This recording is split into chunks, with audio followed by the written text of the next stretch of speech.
Just like the street lights lit this town, like a fire in a blaze, gotta burn it down. Can't be afraid to leave this out. We got this far, don't know how. I see danger in your eyes. They know we'll burn down the night.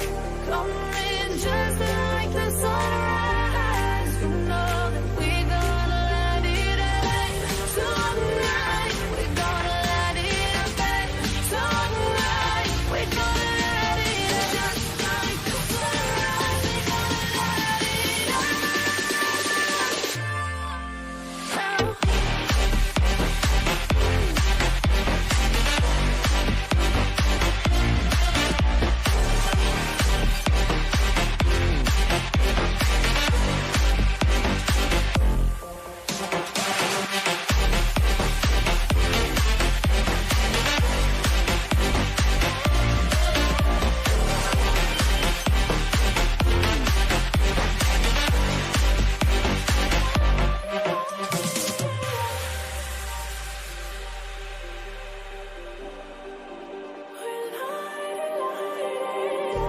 Just like a spark that's breaking out. Can't make a stop, can't turn back now. We know that there's no room for doubt. No, we can't turn back now. I see danger in your eyes. They know we'll burn down the night.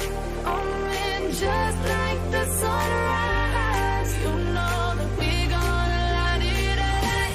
Tonight, we gonna let it out.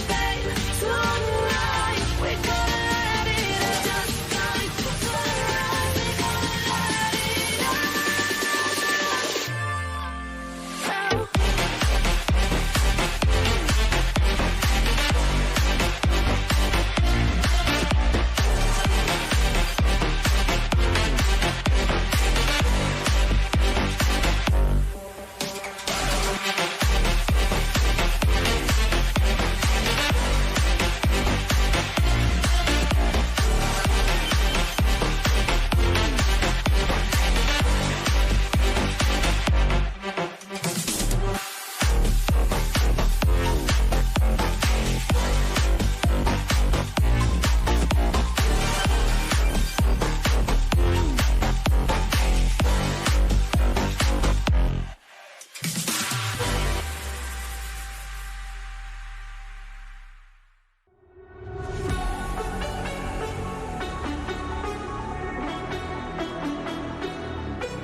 But it is week 3 and I'm definitely not scared it might be week 2 because we have even more games as usual. And Monday was pretty eventful as well. I'd like to recap the groups joined here by Nuelek and Orion, and I think it's fair to say that almost every group has a possibility for at least a 3-way, a 4-way, or even a 5-way tie at times, Nuelek, right?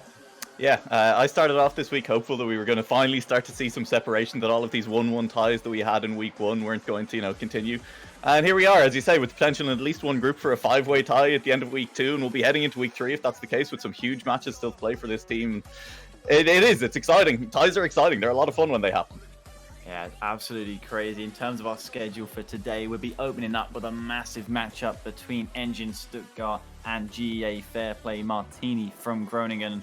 5 games, as always, will be played across the series, across the course of today. But Ryan, let's not get too carried away. We should recap on the situation of the groups. As when we look at Group A, right, of course, Berlin Phoenix, happy up on a pedestal up top. But then below them, things are getting quite scrappy, right?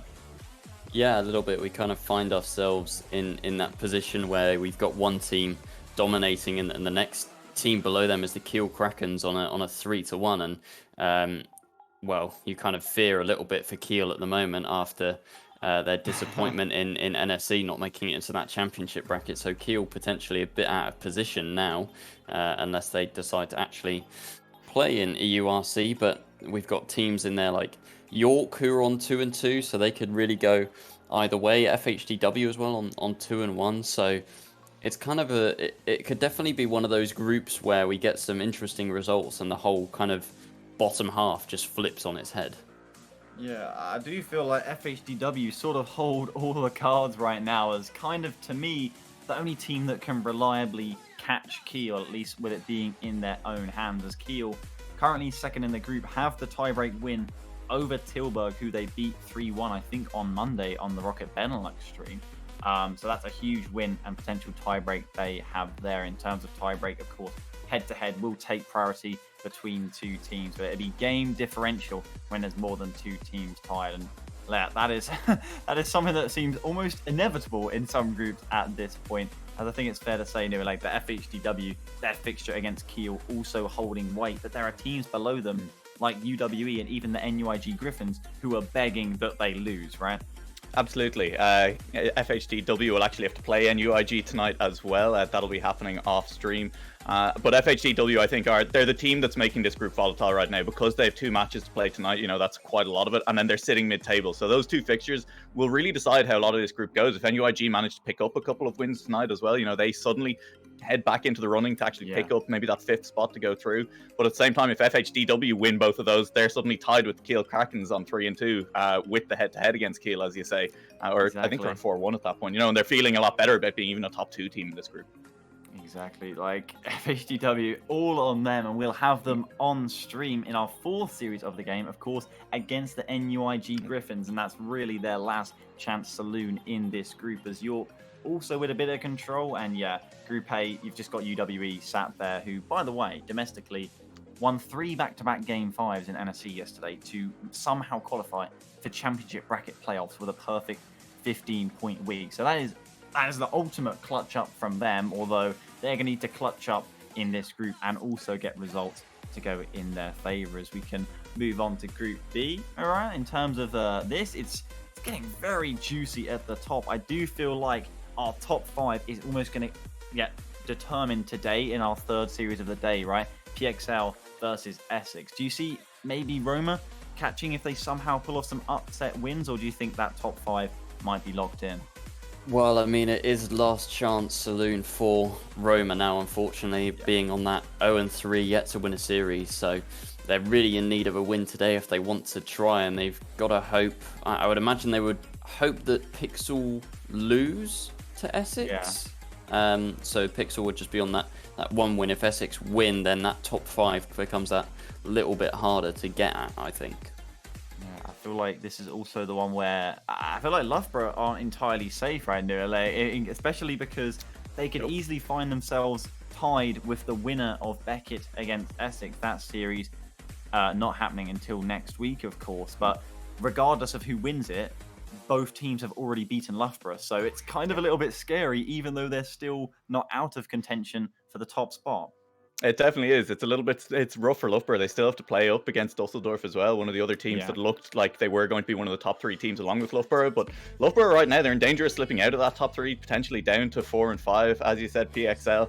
And Ryan, I know you said Pixel. I could hear Stealthy Wolvie somewhere in Twitch. Sorry, chat right now. oh god, I did it, didn't I? I did He'd have it. been laughing. You've done it. Oh no. He's so proud of himself, you know. I'm so sorry. He's there like the evil man with the cat, just like on his stroking chair, No, but look, PXL, they have 2 series tonight against Essex and Beckett. And right now, you know, they are only 1 and 2, but they've played against Dusseldorf. They played against Erasmus, who do look like the clear top 2 in this group right now. And sure, they've lost both those series, but that's the 2 really toughest series in this group right now. If they win against Essex and they win against Beckett, and then they pick up a win against Loughborough, PXL could catapult themselves towards the top of this group very easily. And I mean, it's looking scary if you're a Loughborough fan right now, or really a fan of any of the English teams in this group. Yeah, although I can't help but think that even Dusseldorf could get dragged in with that massive matchup that will happen between Loughborough and Dusseldorf next week in Group B. Really just shaped by that. As unfortunately for the Raw Claw Bankers coming out of Poland, we thought that was maybe one of the best chances for Poland. They have got a game, but they are 0-4. It's a little bit sad despite their amazing bank-like logo as well. We can move on to Group C. In fact, of course, where our first series from today is coming straight out of, and we loved Group C on Monday as well, and we're going to pick up right where we left off with that, as of course the Martinis, again, reminder, Groningen the only esports association or university to have 2 teams in the competition. Quite the flex, I have to say, as Martinis their quotations B team, but are Dutch champions, and they've only dropped 1 series so far, and that was actually in Game 5 against ULB coming out of Brussels. Just the middle of this pack, the literal first series of the day. If Stuttgart win that, we have 5 teams on 3 and 2, Orion. Yeah, that's a bit of a crazy one. We're opening with kind of the juiciest stakes, shall we say. On the flip side of that, though, if Martinis win this, they will go level with Bournemouth at the top on 4 and 1, and will stay at a 3-way tie for the time being, and Stuttgart will drop down to 2 and 3. So I think if Stuttgart win this, and if they win it confidently, but then potentially they could even see themselves going into the top 3. Like if they're able to, maybe, I'm not sure top 3 is possible with that game differential, but definitely maybe slotting into 4th place could be Engine Stuttgart. Yeah, I mean, how do you really feel about Stuttgart Nuremberg? Because I feel like they were almost hard done by having to play the TUD8s with a sub and ended up getting swept. A crucial series that could be, right? And I know the UEA Blue Jays, in terms of their hopes and results going their way, they'll be hoping for Stuttgart to lose. Yeah, UEA Blue Jays, I think, need Stuttgart to lose this in order to, have a chance at really scraping in. And Stuttgart, hard done by, I think is a good phrase to use for them, because that TUD8 series could turn out to be one of the deciding ones in this group, with how close it is, with the potential for 5 teams to be tied on 3 and 2. The head-to-heads are just going to become that much more important than they are in potentially any of the other groups, and losing one of those head-to-heads against a team that you could be tied with, looking for qualification at the end of the group because you had to play with a sub, I mean, that's not going to feel good for Stuttgart. At the same time, they still have 3 series left to play. Their fate is still very much in their hands. They still get to play UEA. They still have to play Durham, who are another of the teams in that melee in the middle of the group. So Stuttgart, if they just win everything from here on out, they still definitely have the chance to, lock themselves in of their own volition. Actually so crazy to think about the possibilities, as UEA definitely hoping for Stuttgart to lose, but even if Stuttgart aren't their ticket in, effectively they need to overtake like 2 of Stuttgart, ULB, TUD and Durham, and if Durham and TUD lose both their 2 remaining games, they can still get in, as that's kind of a hard time for Durham. We saw them rocket towards the top of the group on Monday, but they're still not even clear of like getting into top 5. That's the scariest thing, as their their 2 remaining games are against, I believe it's Stuttgart and Bournemouth, although I'll have to double check that. I'm looking across here. For and it is. UEA. It is. Yeah, Durham's last 2 games are actually Stuttgart and Bournemouth, and those are 2 rough final games, and as long as they can beat Stuttgart, they will get in right near a leg. But I don't know, it's just, to see that 2 of these teams are not going to make it is actually crazy with the series that we're going to come through even tonight.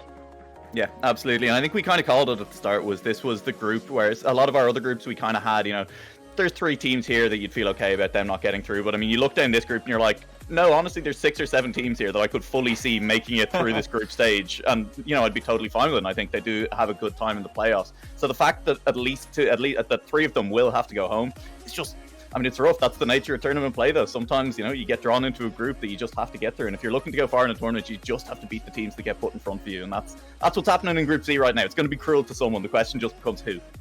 Yeah, and of course, moving on to Group D, Ryan, we have a series from Group D today. It's going to be our second series of the day. Salford against the Mojitos, and that's quite a premium game in that group, right? And Mojitos, one of the only remaining undefeated teams in the competition so far.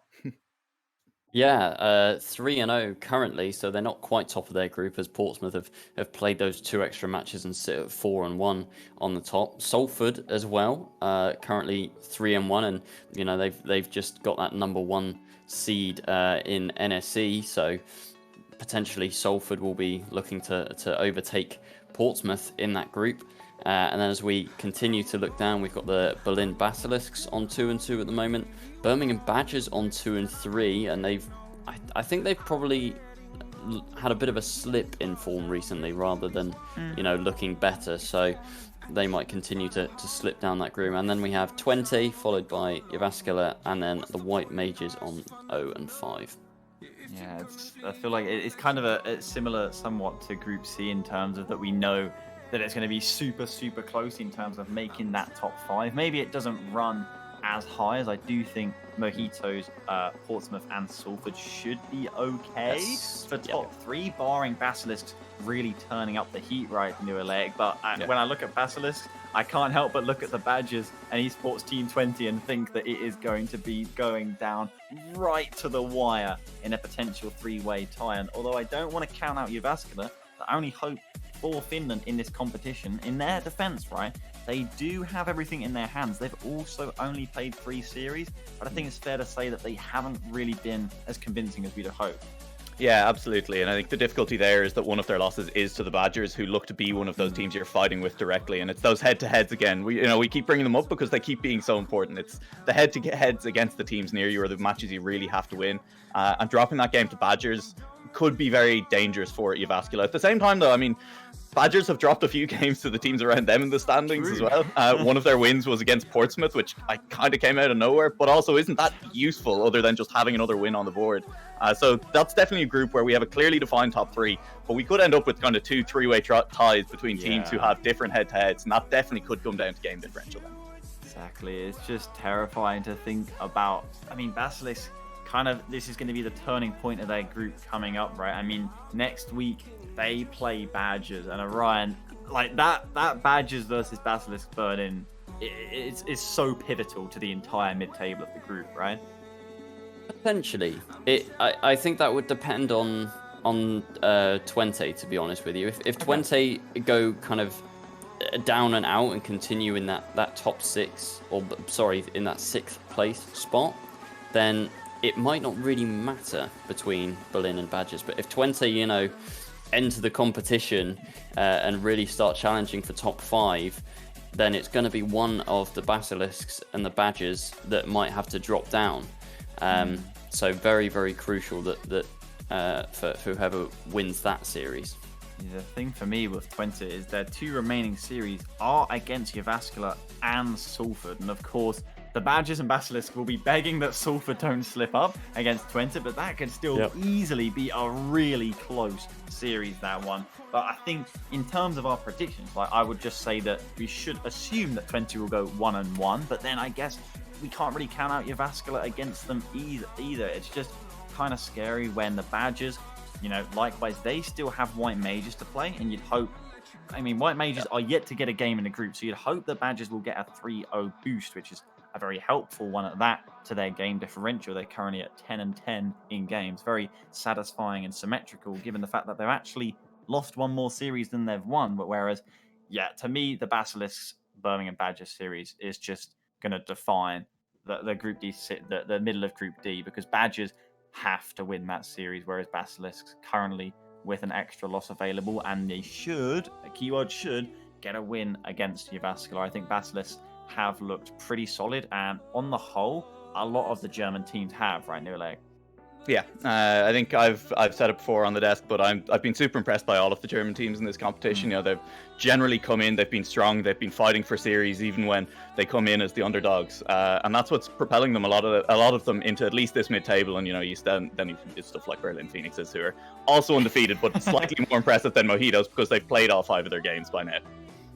I think, well, it was really possible for all the German teams to get out their groups, whereas in terms of the UK teams for us, Orion, it's difficult. And yeah, the only way Durham and UEA make it out of Group C is if Stuttgart lose this series coming up. And of course, Stuttgart will be going against the GEA Fair Play Martinis coming out of the Netherlands. And I don't know about you, but the Martinis have looked solid, but then Stuttgart with their main roster have also looked really good, as I'm afraid, well, the players are in the lobby and nearly ready to go. So move on to predictions we shall, which is the point where I'm going to have to make up my mind, because I think Stuttgart have looked amazing with their main roster. I think Martini currently deserve second in their group, and I've got no idea. For the sake of the UK and Durham and UEA somehow making it out, I will predict Stuttgart to win, because that may curse them into losing. So I will say Engine Stuttgart,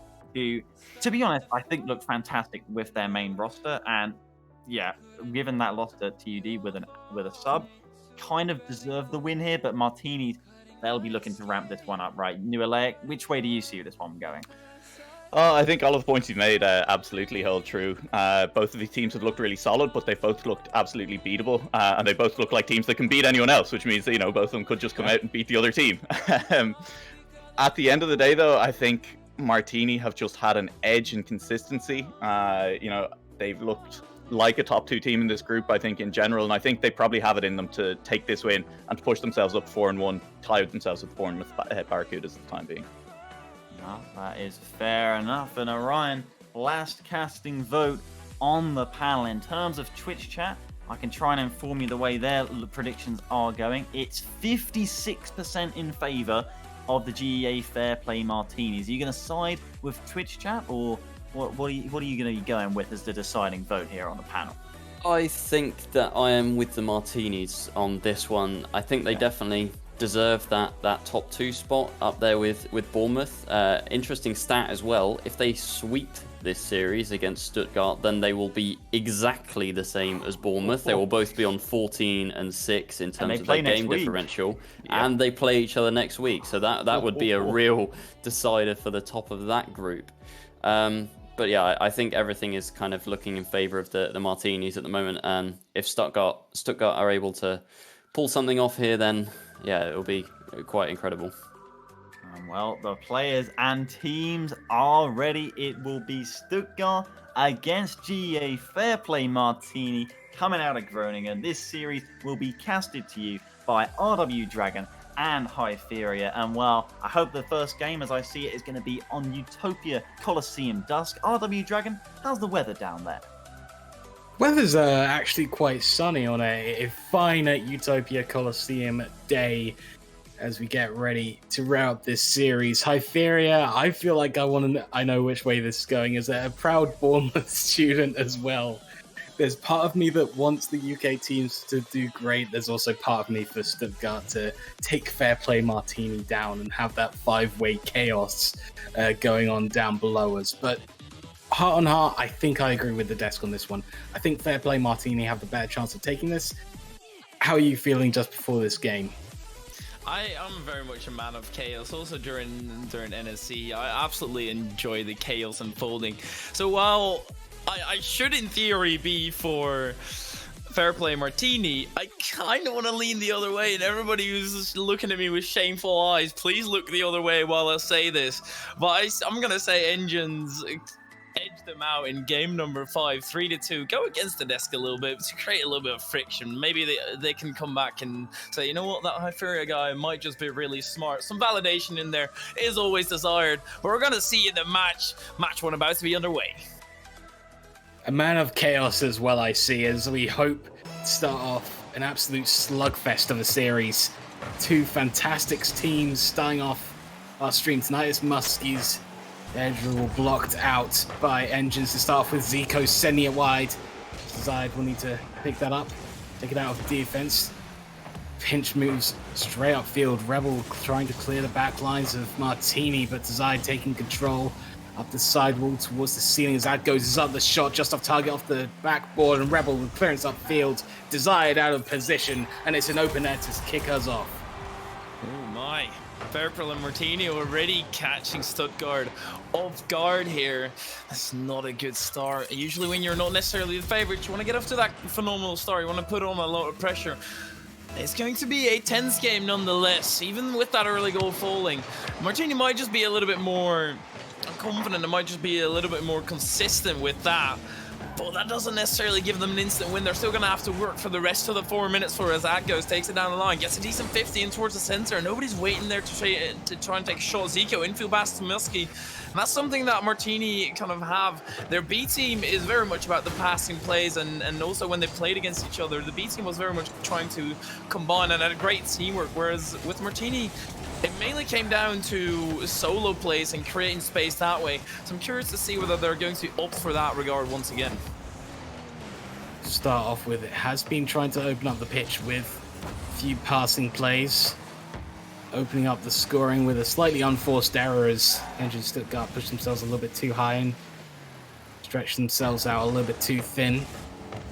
But it seems like Engine's being a little bit more solid upfield. They're keeping it in the Martini half for the moment. Stivlix keeps it in the red side of the pitch. Zico needs to find clearance, doesn't quite get that as Ad goes trying to find a way around.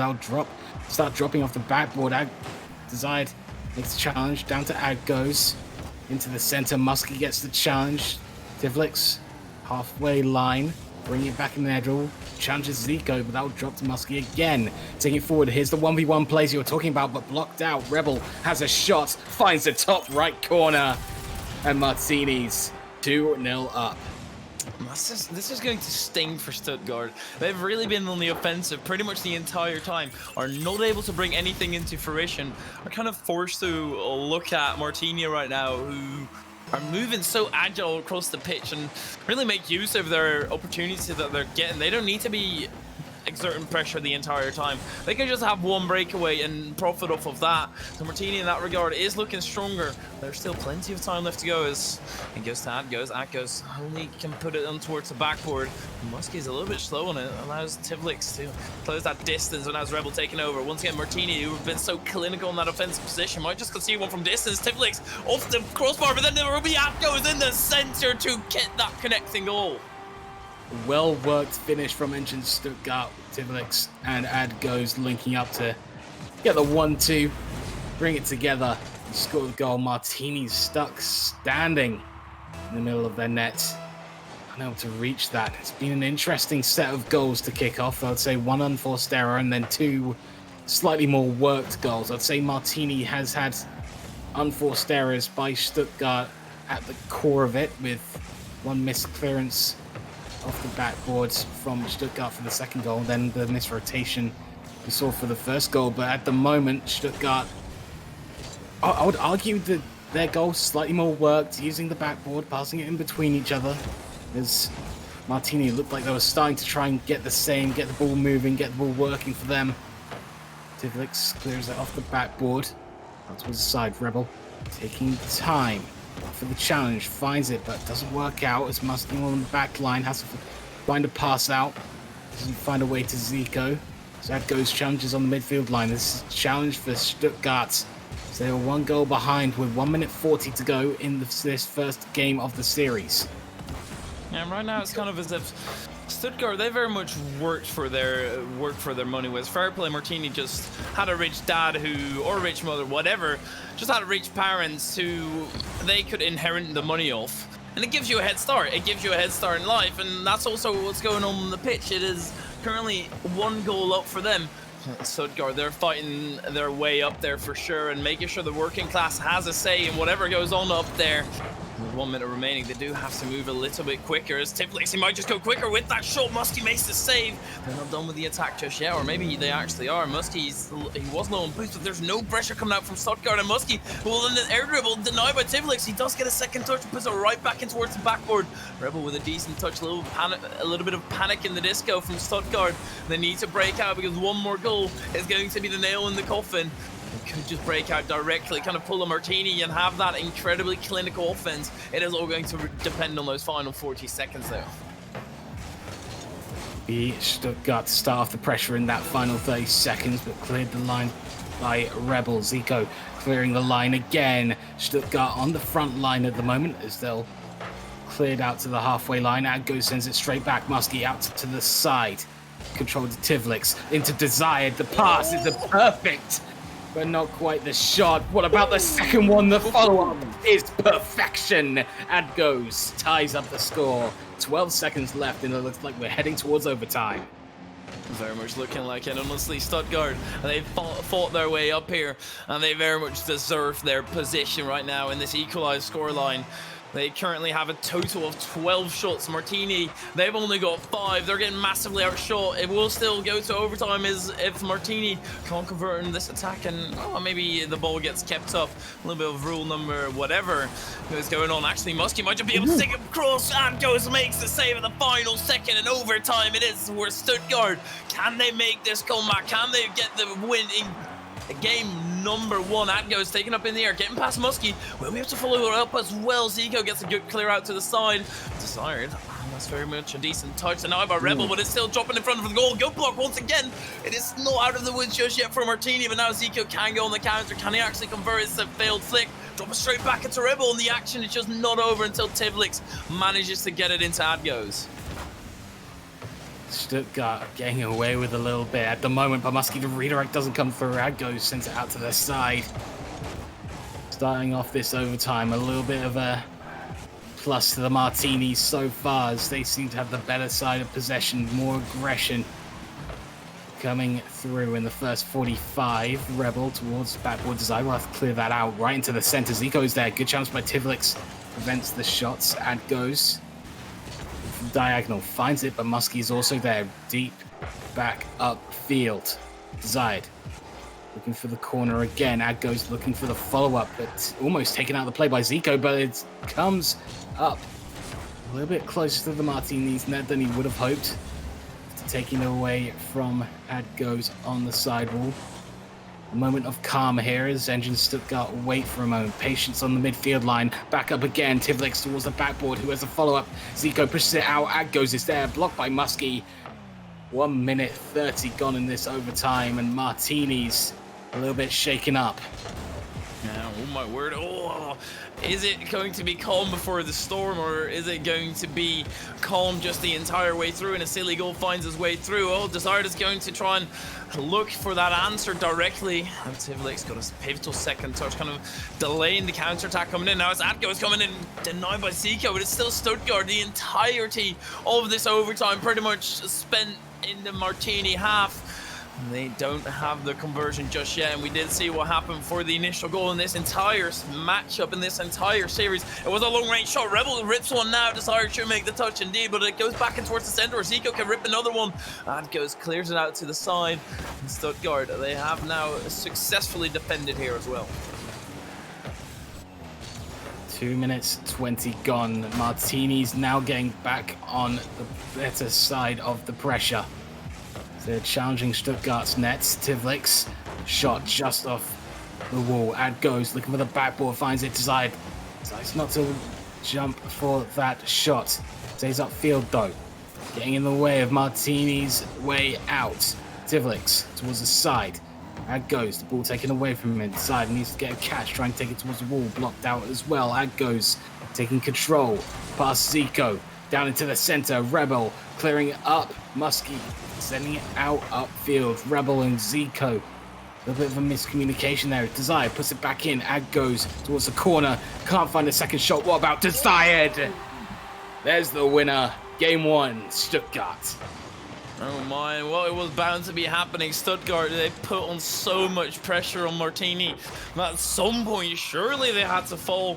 And that is indeed what ended up happening, is Stuttgart taking a pivotal Game 1 victory. Because, well, just to reiterate, they're currently fighting for having even a chance in the matchup, or putting everybody to 3-2. Whereas Martini, they wouldn't mind it too much, but obviously they would love to have themselves a little bit of a safety net behind themselves. And Stuttgart, they're very much looking to just deny Martini that safety net here. And at the moment, they're even denying them the attacks. I mean, look at the shot ratio in between the two sides. That's 7 on the part of Martini, which in a normal game of Rocket League, you'd think that's a decent amount of shots to have. Good few chances. Problem is, on the other side of the pitch, Stuttgart notched up 15. And that includes backboard touches, which became passes, which became shots in their own right. Stuttgart at the moment seem to have control when they're upfield and having pressure, whereas Martini, as much as they're able to keep out the play of Stuttgart, at the moment, they can't get it back upfield. Yeah, they're very much getting tied up in their own half, as if they've got some unfinished business there. I mean, I guess the unfinished business is that they can't break out. They need to do that more, and we could just see a completely different Martini. Stuttgart, they have the most amount of pressure, and now it's up to Martini to kind of counteract that point. You're not going to be scoring those long-range shots every single time, and that goes, probably got the air dribble bump, but Zico, that's the lovely thing about 3v3. Even if you get annoyingly air dribble bumped, you still have another man to back you up. To start somehow getting a shot on target here. Impressive shots, not going to have enough power to actually find its way through Muskie. We can already see Martini kind of press back in their own half. Desire ripping a shot off the crossbar, and now Actos is also up to that. It's a double commit. They have to be careful of the counter-attack going in, and thus Desire, or Adgoes rather, tries to get a second hit. Won't manage to get it, but the counter-attack is still too slow. Starting off, Stuttgart having the early pressure going on, but we know how that worked out for them in Game 1, but it looks like they have sort of fixed that issue that led to that first goal of the series. Slightly deeper rotation, but at the moment it means more space as Rebel takes that forward in control. Doesn't find the net though of the challenge desired. Pushing it towards the wall, looking for a follow-up touch as Muskie let through by Zico. Tivlix challenges, Adgoes, blocks it out. Still a chance in the middle for Martini here. Can they get the goal? No, they can't. That flies across net. And Stuttgart get away with one there to open this new game. Well, that was a perfect example of Martini creating space with solo plays. Now Adgo's got the flipper set, get past one. Zico can't make the save, and that is a way to open up. No long range shot going in. Nah, it's Adgo's with a lovely little flip reset going underneath, and then putting the ball over. Zico can't do anything, and Stuttgart opens up with a scoring. The guys in green opening up the scoring in Game 2. Adgo's flip reset was perfection. Absolute perfection. Knew he had time. Decided to take the slight risk that flip resets have, but at the moment, no risk there really for Muskie. As Stuttgart just drop it to him. That's a little bit of a stinker. Desire just passing it straight to Muskie. No threat whatsoever, just a little bit of panic. And that is going to potentially cost them dearly as Stuttgart. They work so hard once again for that goal, and then they just give it away. Muskie able to take control, get a pinch out since he wants to create some space. Ends up hitting it straight into Adgoes. Tivlix down the line. Adgoes with an infield pass. Blocked by Zico there, or Rebel rather, I do apologize. And it's taken to the corner nonetheless. It doesn't really matter who hits it there. So Muskie hits it up. Surely he's going to try and go infield. He's actually trying to rip the shot. There will be Tivlix in front of it. Still dropping in towards the center. Adgoes has been such a pivotal player in both games already. Obviously in that first game, trading a massive amount of space and creating good opportunity for his team to capitalize on. And this time, just making sure that every single ball kind of gets to safety. It's been an excellent contest so far as Martini's looked to double their scoreline, but shooting not quite effective enough. Desired. The wall, Zico clearing it back up to the halfway line as he can continue his control. Adgoes blocking out the shots. Rebel trying to pop it over to, can't get it past Tivlix as Tivlix picks out the air dribble, dropping it across to Desired. push upfield again. Muskie blocked out. It's down to the center. Rebel needs to clear it to the side as he does. Ad goes there is for the follow-up. That drops down to Tivlix again. He's up. And for the backboard, Zico blocked that out. Muskie taking control on the diagonal. Upfield, pass to Tivlix there. The last one to beat.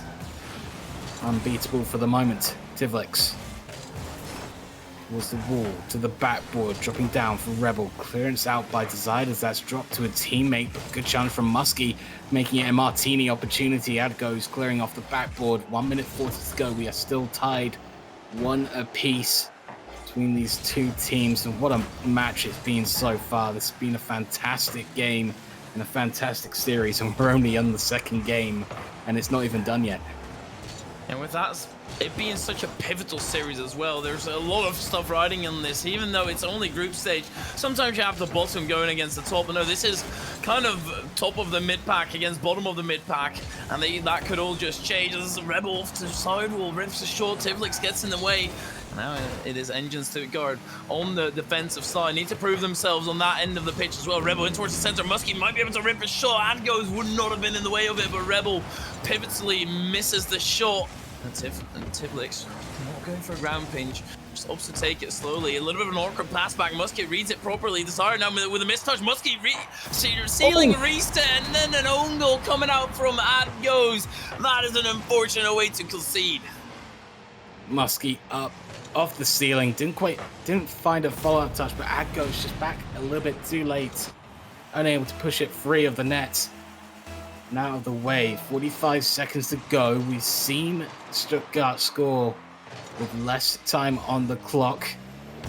Scored, I believe, with 12 seconds to go in the first game to lead us to an overtime. So Adgoes will try and lead the charge from back lines to get the Martini net, but won't work out on that play as Rebel tries to go under one. Tivlix manages to find a challenge that keeps it away from the net. Last 20 seconds of game 2. Martini looking to get this back into the series and tie it up at 1 apiece. Gets down to a best of 3. As Adgoes moves upfield, push towards Tivlix, but blocked out by Zico. I think Martini's can just about see it out with the last few seconds to go. Hytheria, we are staring down the gun of a best of 3.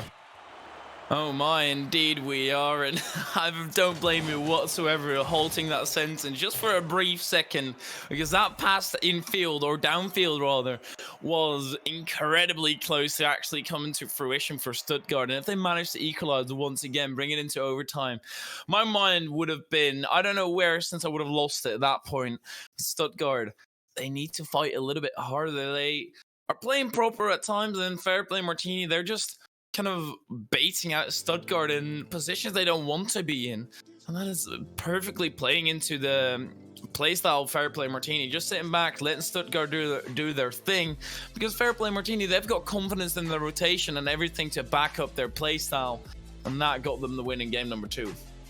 Feels like that Martinis are sort of understanding the time that they have on the ball rather than rushing the play that Stuttgart might do, although Stuttgart have had times and occasions where they decide, all right, look into the center, what's going on there, infield pass. I mean, Adgo's goal in itself, that took a moment to sort of think, all right, I've got time, I can do a nice flip reset to get a goal. But fair play Martini have been sort of a cut above in terms of, all right, I do actually have time here, what can I do on the ball? And it's led them to that game 2 win. As I said, from here it's basically a best of 3. And you're tied at 1 apiece in the best of 5. So we start again at game 3. Zico pushing it upfield for Martinis into their Engines Stuttgart half. Muskie, the ceiling. Tivlix can't clear that out. Drops down to Adgoes, who'll take it forward in there. Dribble challenge in the midfield. Drops out to the side where Zico is placed. Pushing to Rebel. Redirect doesn't work, but Muskie has a follow-up. Rebel can't drop down to find a redirect to push that in. 30 seconds to go. The early part of the game has belonged to Martinis. Engine Stuttgart have not really struggled to get an opportunity. But they seem to be struggling to get into a challenging position for their opposing numbers. Tivlix with a decent hit downfield. Rebel is the only man back, taking on 3 men, and not in the way that some of you might think. Rebel does it perfectly here. This goes infield once again. Tivlix denied by Muskie. That was not a shot that was ever finding its way in. Muskie denied by Desire. Zico in the corner once again, pinching it now. It's a little bit of panic on the Martini side, and now Adgo's ripping past too. Tivlix has an open net, can't hit the ball whatsoever, and I think just a touch towards the center would have been enough for at least one of his teammates to finish it off, but he tried to rip the shot himself. Now they have to restart it once again. Desire beat out by Muskie. And this is all a clencher right now. None of them are really inching ahead. Now, actually, it is Prizepool and Martini inching ahead of, not even inching. So they're getting absolute miles on the pitch right now. Still not able to capitalize on anything. Nothing has opened up yet for either of these teams as Adgoes brings it forward in an air dribble. Outfield using the last of his boost, staying out for Desired as trying to clear out to the side, but you're right, it has been a little bit of troubles for both teams. No shortage of possession their opposing numbers half. It's just there's been a lack of clinical opportunities being built up. Tivlix trying to push out to the midfield line, blocked out again. You see what I mean? They have chances, they have possession, they can start building something, but they seem to be throwing it away a little bit too early at the moment, rather than building. Pull the trigger a little bit before they actually have their aim on target. Now it's Tivlix, he has his aim on target and pulls the trigger, gets Stuttgart in the lead. It's a decent goal. I mean, it's just a consistent goal. Desire doing all the work. Zico getting in a little bit too aggressive there. Left the net completely open. And now that is at halftime, so we've had 2.5 minutes really without any goals happening. Now, fair play Martini, they're going to have to start working for it more and more. As that goes, it's a decent infield cut. Muskie can pick it right back up and bang it in towards the corner, towards the center field even. Rebel can't get anything on it, but it's Stuttgart who are now under pressure, and Martini, they're regetting themselves so perfectly, they can even get a shot. Adgoes gets in the way of it though. Been a tough play for Martini. We've had, say, just about the better line of pressure up until the goal. It seemed to be like the inverse of game 1 that led to the opening goal of the series. Of a slight rotational mistake, and then Stuttgart just managed to find a way to counter as quick as they possibly can, and Tivlix has an open net to shoot on. Martini's look to equalize. Tivlix on the backboard, holding up for a moment. Rebel can't have a shot downwards towards net. Adgoes taking control again onto the backboard. Muskie drops down to Zico. Tivlix towards the side. Adgoes again into the center of the pitch. Desires to Adgoes. What a passing play by Stuttgart. Just about doesn't work out as Martini's cuts out the play. Martini's need to now escape if they want to find an equalizer in the next 1 minute 20 seconds. To equalize game 3. Tivlix into the center. Desired up. Misses. Adgoes looking for the backboard. Muskie slams the ball off the guillotine as that moves out over the pitch. Adgoes dropping it down. Muskie clearing it out to the side. 1 minute to go, Hytheria. Do Martinis have it in them to find the equalizer in this last 50 seconds? Considering they usually go for solo plays, I'd say it could just happen at any moment. They have to fend off this attack that's currently coming in for Stuttgart. There's one more goal that might just seal the deal. Desired, only met by Zico. Zico actually beats him out. And Rebel is still on that defensive side. They're not breaking out once again. It's just kind of a repeat of that first game where Stuttgart are just catching them in their own defensive half. Muskie doesn't have any boost to clear it out, and this is the problem that they were having for so long. 20 seconds remain. Rebels should be able to clear it out finally. Desire picks that right back up into Tivlix. Tivlix should be able to get a massive touch, and indeed drops his train to Zico. Zico throws it away into towards the center. No possession play whatsoever from Martini, and that puts them in a terrible position to try and close this one out, or at least trying to equalize and extend this one. Zico off to the backward. Adgoes final one back. Muskie with a decent 50. Surely Tivlix should go to hit this to the ground, and indeed he is. Stuttgart take home game number 3. Take a breath, mate. This has been an absolutely incredible series. My goodness, both teams putting on an absolute show in that game. It's so much closer than previous. It feels like both teams have sort of started to work out their issues from the previous 2 games and started to sort of fix them, patch them up, making them so much tougher to score against. Stuttgart, I would say they allowed more chances from Martini to come through, but they sort of positioned themselves in a way where it never got too dangerous before either a clearance or a block could come through. There were a few moments where a few things were let down by them. I mean, Tivlix popping it up in front of net just high enough so Rebel struggled to drop it down. But it feels like we're getting to the point in the series where both teams are starting to understand and adapt to their opponents. And this is where the show really begins. I'm super excited for the rest of this one. Oh, yeah. And well, something about humans in general, is that they're great at recognizing patterns. And, well, that triggered something in me. So we obviously saw Stuttgart win the first game, Martini win the second game, and now Stuttgart winning the third. That triggers a pattern of surely Martini should win in this one. Obviously, they're going to look to break it on the side of Stuttgart and just take it home in 4. But I cannot really see that happen. I don't think Fair Play and Martini are going to kind of let themselves be taken care of that easily. They're at least going to put up a fight, and a fight we shall have. Game number 4 is kicked off. Muskie already taking it to the backboard. The desired first touch, and now Rebel puts it into the desired. A good challenge. That really allows Stuttgart to put on some pressure. Kind of careless ball went towards the center. Zico, he's ripping through their opponents currently. Rebel might just find himself an open net for a little bit. Desired gets back in time though. Opening up the series with Martinis on the front foot. We saw this last game, but at the moment, Stuttgart, a slight double commit there. Needs to rotate back quickly to prevent any more danger as they do. Martini's dropped back a little bit too far to continue the attack. Ad goes, demoed out the play by Muskie. Zico taking control, blocked out by Tivlix. Rebel taking it up the backboard and sealing. Muskie, the shot just off target. That would have been the opening goal of the game if it was just a few meters to the left. Shot blocked out again. Stuttgart firmly on the back foot. This is a great start for this game by Martinis. Maybe the pattern is going to come true as Ag goes. Challenges in the midfield. This is the first chance for Stuttgart in the game, just going wide. What about Ag goes? Can he drop it down? Not quite.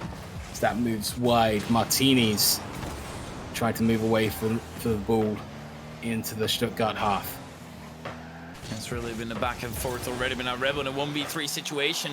Hits it wide, but then Desired just pops that straight back up. Where's the pressure from Martini? They're not putting anything on. And on the counter, they're not far enough back. Adgoes has a flip. Rebel should be able to take care of that initially since Adgoes hit it too far forward. And then Desired just gets a free touch out of absolutely nowhere. And yeah, you'll bet he'll put that in. No questions asked. If he gets an opportunity like that, I don't know what happened on Martini, but they kind of fell apart there.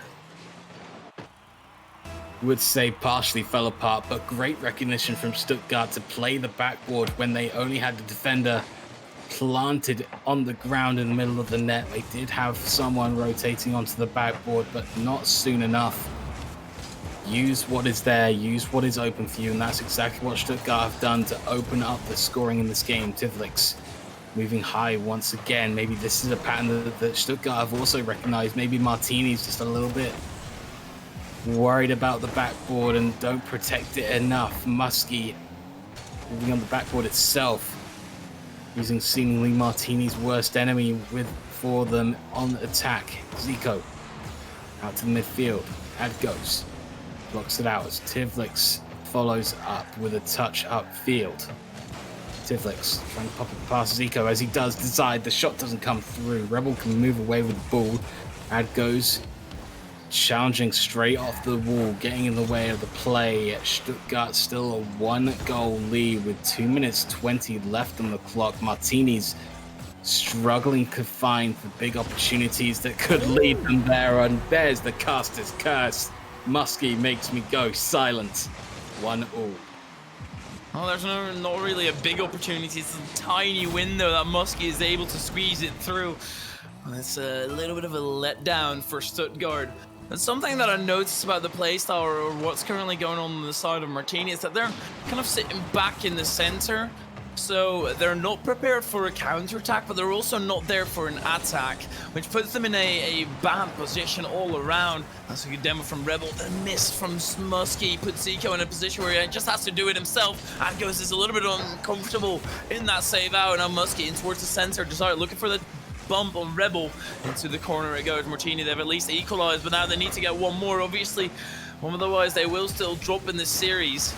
Tivlix in towards the center. Rebel will get beat out by Desire, sort of drop it straight down. Zico missing the touch. Everybody's far away from the side of Martini. Adgos went for that flip reset. Just put a boomer on net there, mate. Now will probably find his ways through. The attack's not over just yet. Zico past the Rebel, getting all the way towards the opposing end. Can Stuttgart get this one right back into the Martini half? It does not seem to be the case. It was such... It felt like it could have been such a slippery goal for Adgos. Just blast it towards net. Another flip reset. Just put it on at target. Get the lead. Put pressure back on Martinis. Been struggling a little bit when they go behind. Muskie upfield. He's beaten out 2. It's only decided net as he blocks out the player. Rebel has a shot on target. Comes off the crossbar. Zico has a shot. Top shelf. 2-1 in favor of Martinis. And these kind of opportunities, you see Martini at the forefront of them, and you just know they're putting those in. That is a consistency that we've been talking about since, well, before even game number 1. Even the panel was talking about it, that Martini was going to have a little bit more consistency. We saw Adgos not necessarily in a similar position, but also a position where he could rip a shot, and he opted for the flip reset instead, not being able to put it in. Now with 40 minutes or 40 seconds remaining. 40 minutes, imagine that in a Rocket League game. That'd be one hell of a series as well. I mean, it doesn't even matter. Desire puts it in within 4 seconds of me saying it. The excitement just keeps building. Last 36 to go. Tied 2 apiece. Thanks to the play from Desired. Good aggression coming through from Stuttgart. Noticed they could be on the front foot. Noticed they could stay on the front foot and made the most of it as Adgos trying to send it towards the far left corner. Doesn't find it. Inside. Getting a demo and a play towards the center. Tivlix into the middle. Adgos is up. No one from Martinis is up. As Desired comes through with a shot as Adgos lets it drop. Muskie in for the escape, but with 0 boost, can't really press it high. Rebel popping it up into the air. Adgos goes below him. Zico can't turn for a shot. Looking once again at a 2-all overtime. The last few seconds to tick down. Last chance could go to Martinis as Zico's shot falls short. Hytheria, the deciding overtime could be here. It could just be a golden goal scenario. This one will go on target. Adgos stands firmly in the way. No way he's going to let that one go through. Adgos could decent pass into towards the field, and Zico is in an awkward position. Desired, can he get anything else on his? Tivlix taking over control. Might have gotten a flip reset, but all it does is make him awkward in defense. Rebel showing closing down the distance. Zico, can he be first responder to this ball? What is going on the Martini side? The rotation is so incredibly weird. All 3 of them are kind of rotating around the ball. Now Tivlix might be able to rip a shot. Can't get it through. Rebel versing Adgos. Muskie should be able to take over. We'll obviously up for that solo play. 56 boost in attack. Faking out 1, and that is the perfect decision there.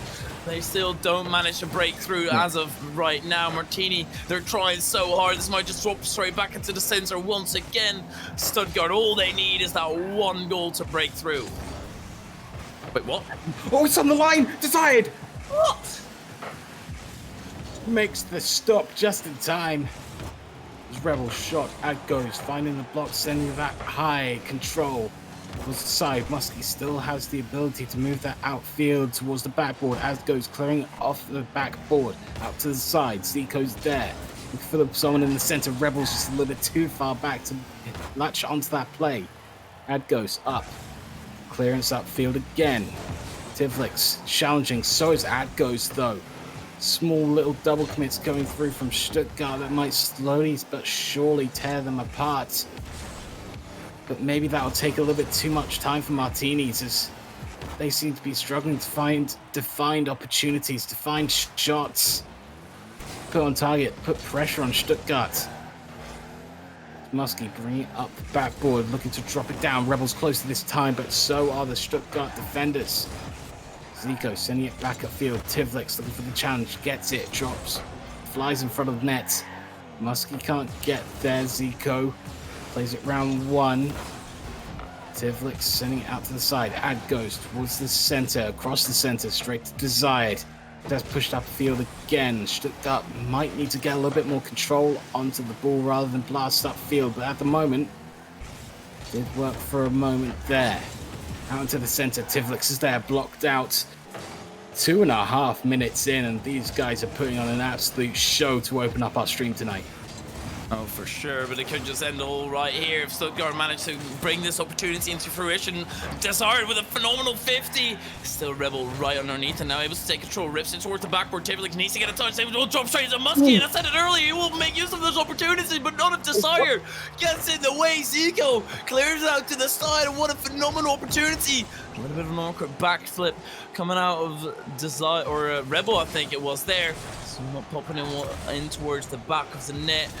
I don't want a stinky goal to end this one. I want a proper, well-created goal. Muskie might just do it here. 2v1 situation. That goes, pops it straight back into Zico and Rebel. That makes them confused about what is going on. Thus double come in, putting themselves in a bad position. Rebel with that 50 breaks out of that awkward position.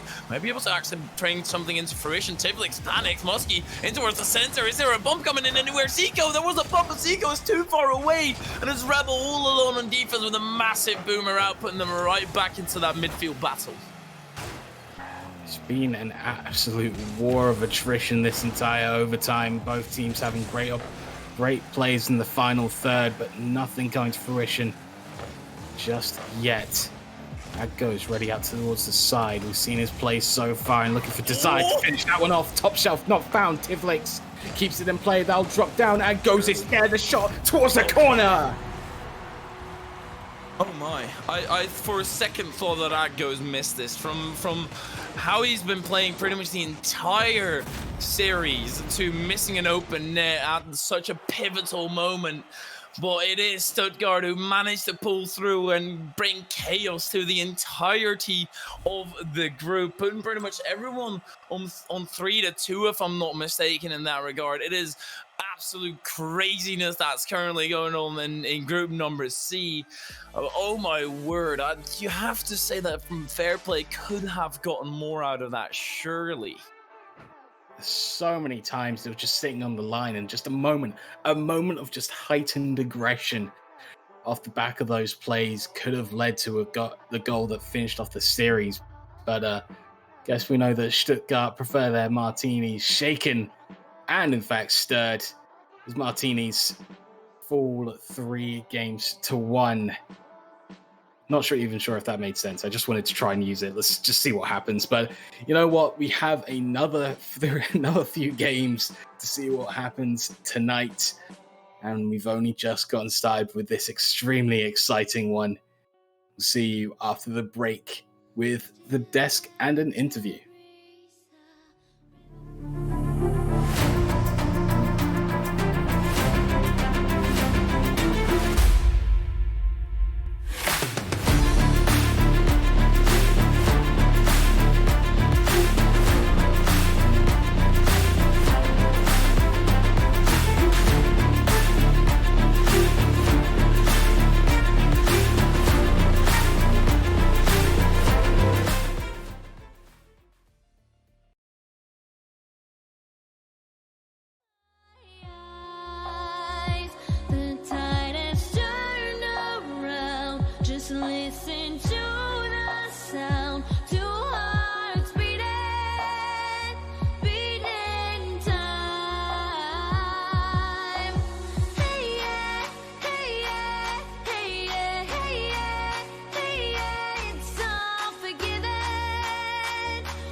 Forgiven.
ladies and gentlemen. Welcome back to EURC, where we just had a fantastic first series there. Stuttgart taking it 3-1 over the Groningen Fair Play Martinis, despite a very close overtime. We're joined by Face and Orion. And Orion, am I right in saying that now Group C has 5 teams tied on 3 and 2? You are absolutely right. It's kind of a bit of a fairy tale prediction has come true, where that result now, yeah, so we're tied from what, 2nd to 6th, I believe. Yeah, so everyone on 3 and 2. I don't quite know the exact order yet, as I haven't had an update on the page, but I do know one thing for sure, and that is that the beneficiary of that series is the Durham Defenders, who are now in 2nd, but I believe that they can still finish 7th. They can finish 7th. That is true. If they can proceed to lose their 2 remaining series and results go against them, despite 5 series deep out of 7 in Group C, Durham are 2nd, and yes, can still come 7th. Thank you. And well, we have a very experienced guest on the panel, you may have noticed, in terms of GEA. And well, the Martinis may not have had much luck in that series phase, but the next series will be the Mojitos against Salford Lions. And how confident are you and the guys going into that? If I could bet my channel points, I would put everything on Mojitos, but sadly enough, we can't here in the Netherlands. Whew. I mean, that's quite a lot of confidence. I mean, to keep the confidence in check with the series that has just happened with the Martinis there. What do you feel like went wrong for them in particular? As I know our hearts were in our mouths watching certainly the game 4 overtime. Well, in that overtime, in my opinion, they should have not lost that. They were the stronger team. They had the more chances. But an open net is apparently very hard to score, and eventually they give it away. But hey, it happens. They have to move on to the next match. But I think we'll see them in the top 4, top 5 finish, and we'll see them back in the playoffs. Oh, that's true. I mean, Orion, for an unbiased opinion on the Mojitos, how confident are you in them, given that they're still currently unbeaten? And should they take this series against the Salford Lions, they still have their game remaining against the Portsmouth Paladins, and if they were to take that and win their other games, they could go top of the group and even be unbeaten doing so. Yeah, I mean, it's looking pretty good for the Mojitos right now. Like 3-0, they've only dropped 2 games so far, and that was 1 dropped to 20 and 1 dropped to the Badgers. So potentially showing a sign of weakness there, just dropping games to those slightly lower down teams. But, you know, they have managed to see out those series, and they are currently unbeaten as well with that +7 game differential. So Portsmouth, they've played those 2 extra games, but you might expect to see Fair Play Mojitos joining them or even overtaking them at the top here.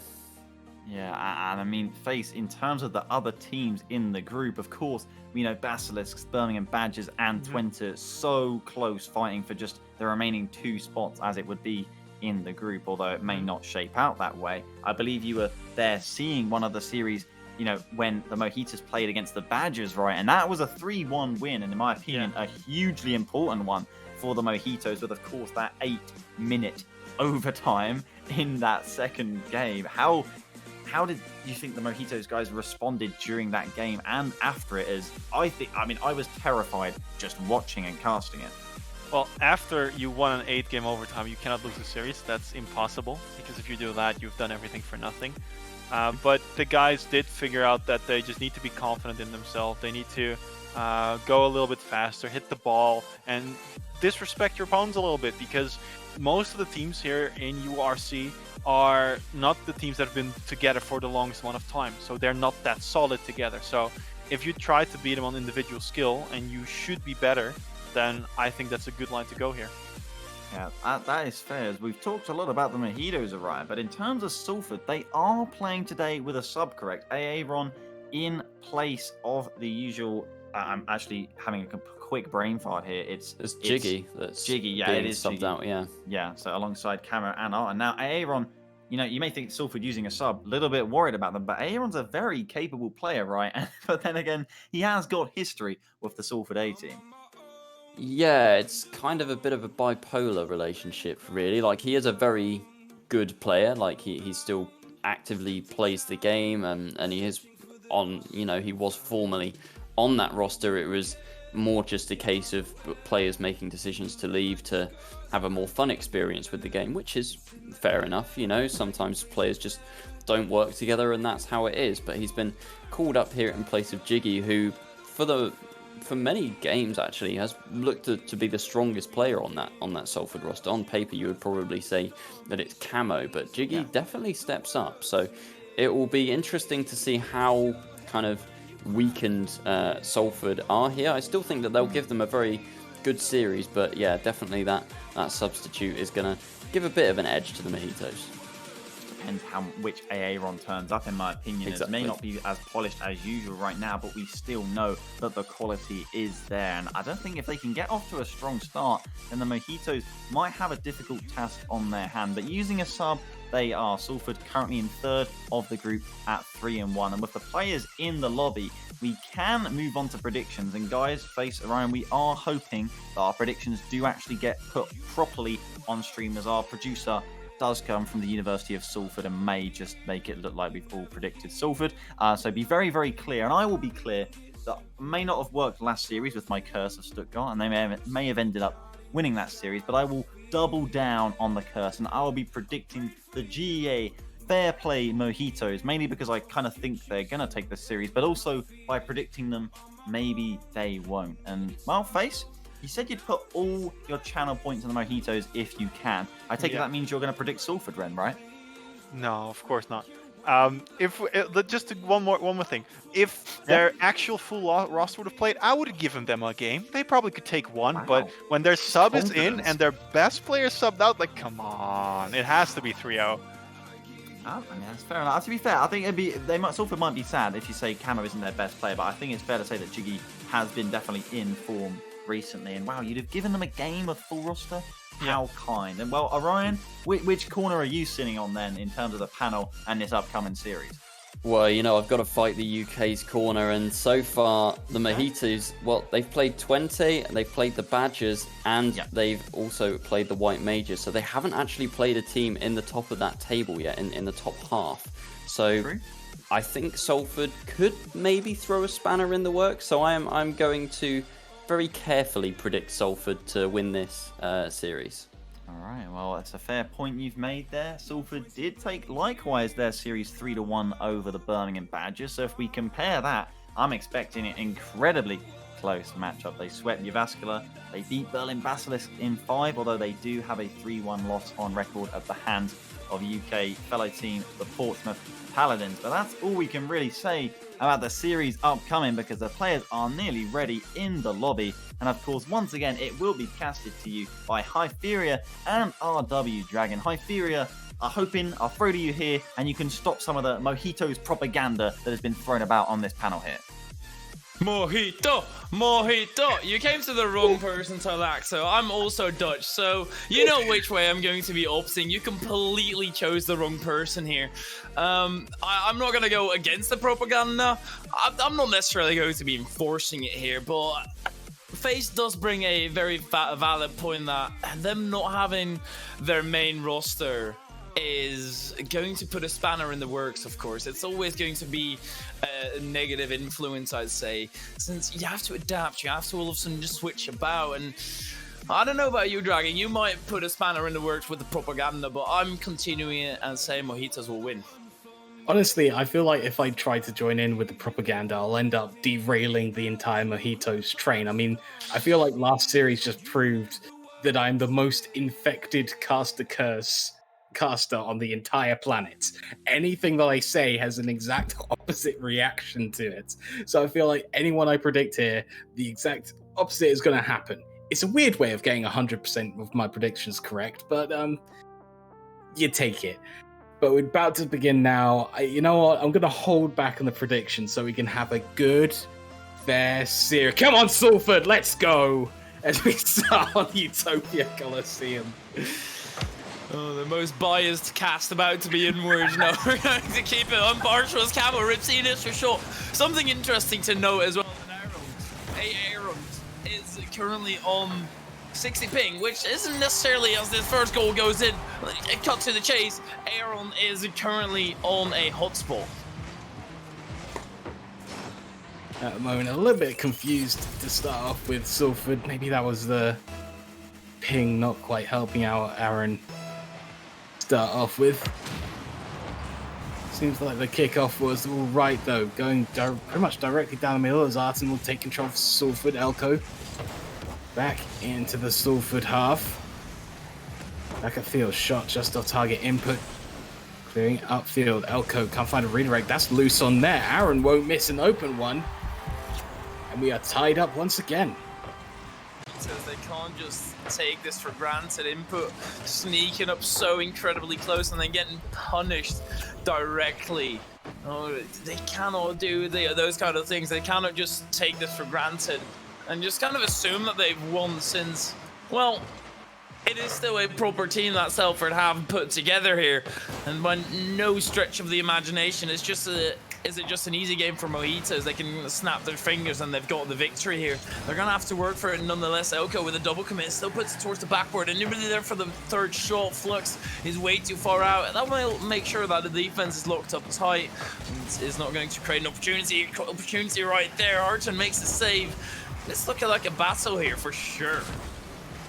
The battle it is indeed. As we start off this series, 2 shots to the better on the side of Salford, but only 1 goal coming from them, whereas GA Mojitos 2 shots, but probably say a little bit more dangerous in the way they've been playing towards the net of Salford.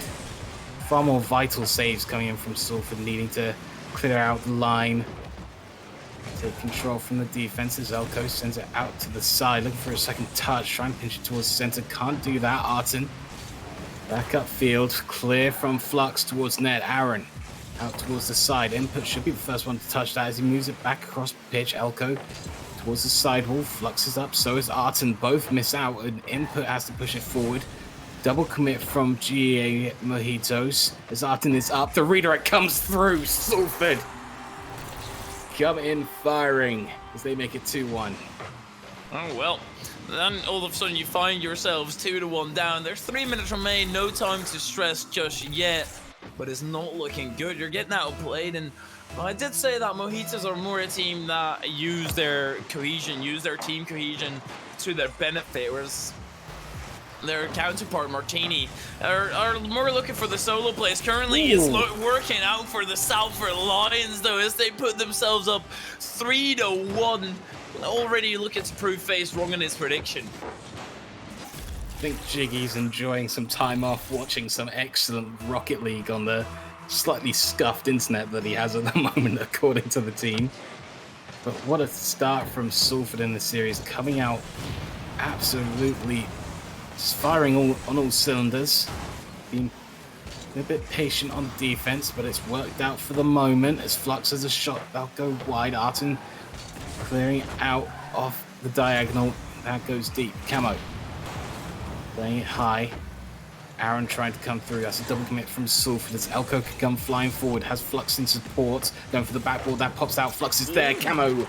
A little bit of a pre-jump. Can't make the save. But Salford still have a 1-goal lead, but it's cut down to size. Oh my, Camo, he just jumped over the ball there. A little bit of an unfortunate situation. He probably expected Flux to put let's just say a better shot on target.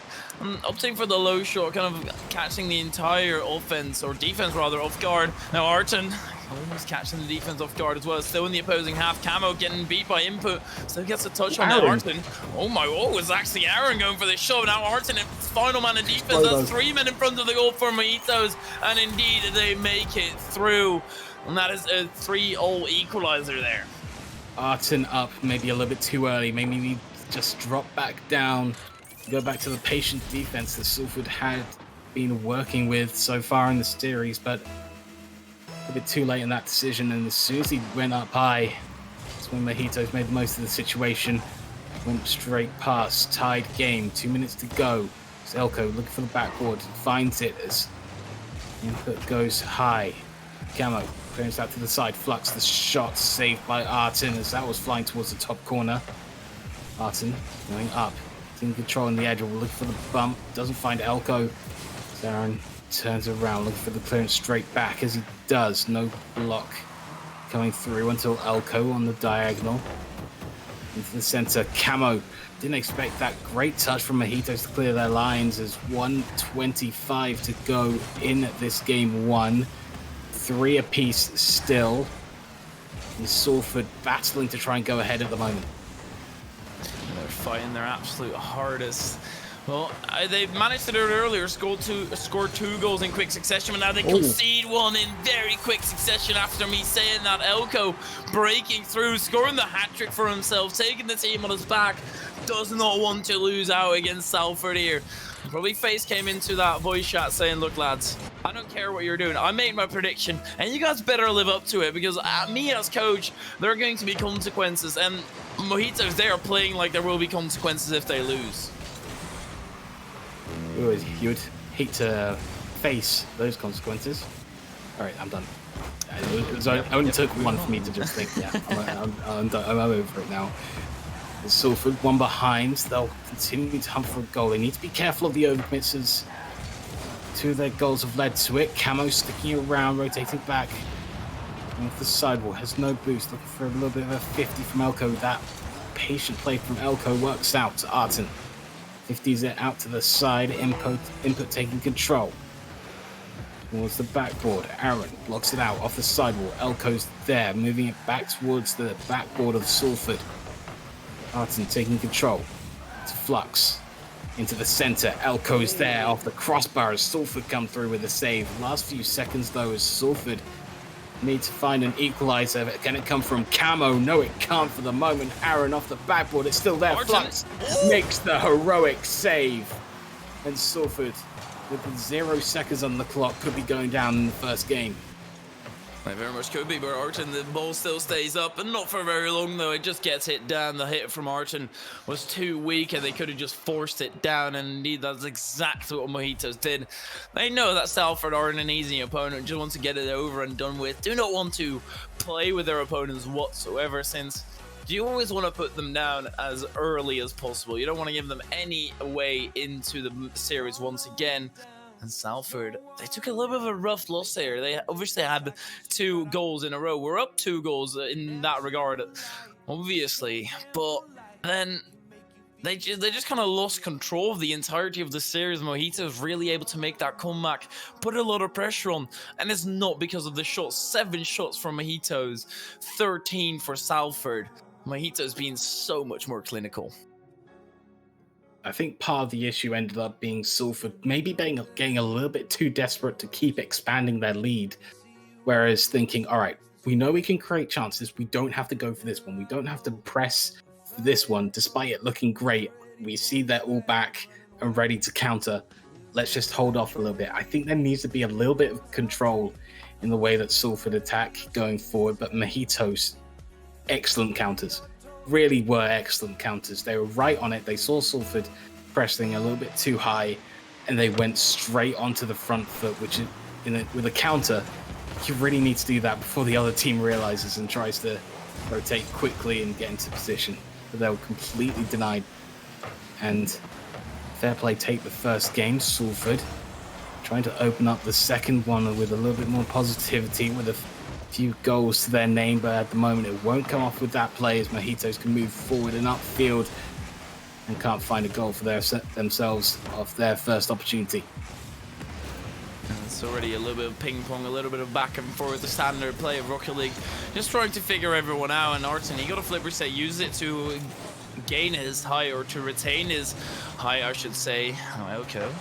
Flux is just waiting underneath. It was waiting to see whether Artin was actually going to miss. Now Artin baiting in one, getting it past another. Elko stops that shenanigans directly. Doesn't want to have his teammate be made like an absolute fool. Because that is kind of what faking does. You kind of look like a fool as this one might just sail into the back of the net. Flux, he'll make sure after it drops off the backboard that it goes into the back of the net. And that is a 1-goal lead now for Mojitos. Artin just caught out of position and rotation there, and Flux will make the most of that situation. that's about it. Arten moving off the line, maybe a little bit too early, needs maybe a bit more patient and sit in net for a few seconds longer to possibly get the counter going. Back to Aaron, finds way past one to the backboard. Arten 50 by onto input. Elko is there, gets the clearance upfield, but Arten and Aaron can get hold of it. Input. Looking out Camo for a moment. This is good play from Mojitos and it results in a goal. Oh my, just a good bump, kind of messing up Camo in that defense. And then Flux just pops it in. Once again, Flux has some really weird goals in this game. Really, opportunities that you don't necessarily expect to be converted into a goal, but then he manages to do that nonetheless. It's an impressive feature. This is also somewhat impressive. Off of kick of Salford, just take control, rip it into the back of the net after Flux. He just didn't want to have anything to do with the entire play going on and just flipped away from it. That allows Salford to at least come back in this match. Input and Elko, I think they both ended off splitting up after the kickoff, both going for boost, and Salford, just like Mojitos themselves, being very quick to find the opportunity and take the chance and score. Aaron just about wins to 50-50 against input as that goes high. Flux towards net. Aaron is there at that post. Taking it forward. Input. Blocks out Aaron for a moment, but Arten takes it upfield. Demoed by Elko. Flux back across to input. Taking control into the dribble. Looking for the sideball. Doesn't find it off that play as Aaron pushes upfield. Looking for the backboard. Elko there. Takes it up high.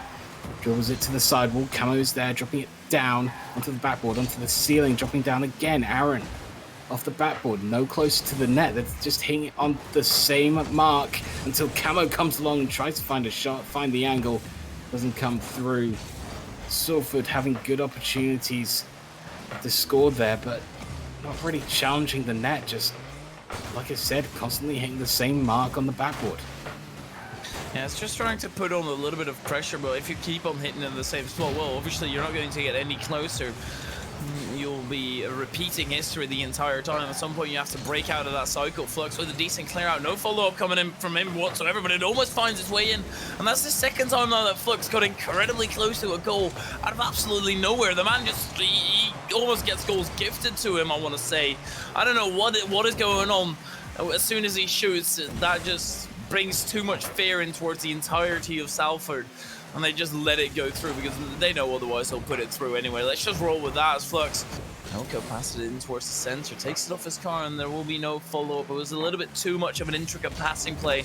Now Flux looking for Elko, puts it forward a little bit too much, and with this final 1 minute 30, one goal is not undoable. It looks like at the moment they're trying to find a way to undo it. It's hitting it hard in the opposing half. Trying to get through by a little bit of strength rather than the finesse. He's got them a few goals in the series. Camo can't find a way past Flux as Elko doinks it towards the wall. Aaron, the backboard. Elko, a little bit of a mistouch. His input has to get up and find the clearance. Arten's there, dropping it down to Camo. Not quite fully rotated for the shot to come through as Elko blocked out. Flux has to go back. Aaron back to Arten, going high. There's no one on the backboard at the moment. This is a great play for Salford. Maybe keeping it moving high rather than sending it towards a plateau, and maybe sending it downwards might have worked out a little bit better. Mojitos can't find the opportunity at the moment to extend their lead past one, and that would have really helped if they did, if that went in, as Salford miss out an opportunity. 30 seconds to go. Camo pushing it high. Input back upfield. Aaron is back on the line for Salford, sending it upfield again. Watching the touch from Elko as that's pushed into the center, a little bit too far away from Camo. What can Elko do in response? Pushing it towards Flux, and the goal is assured.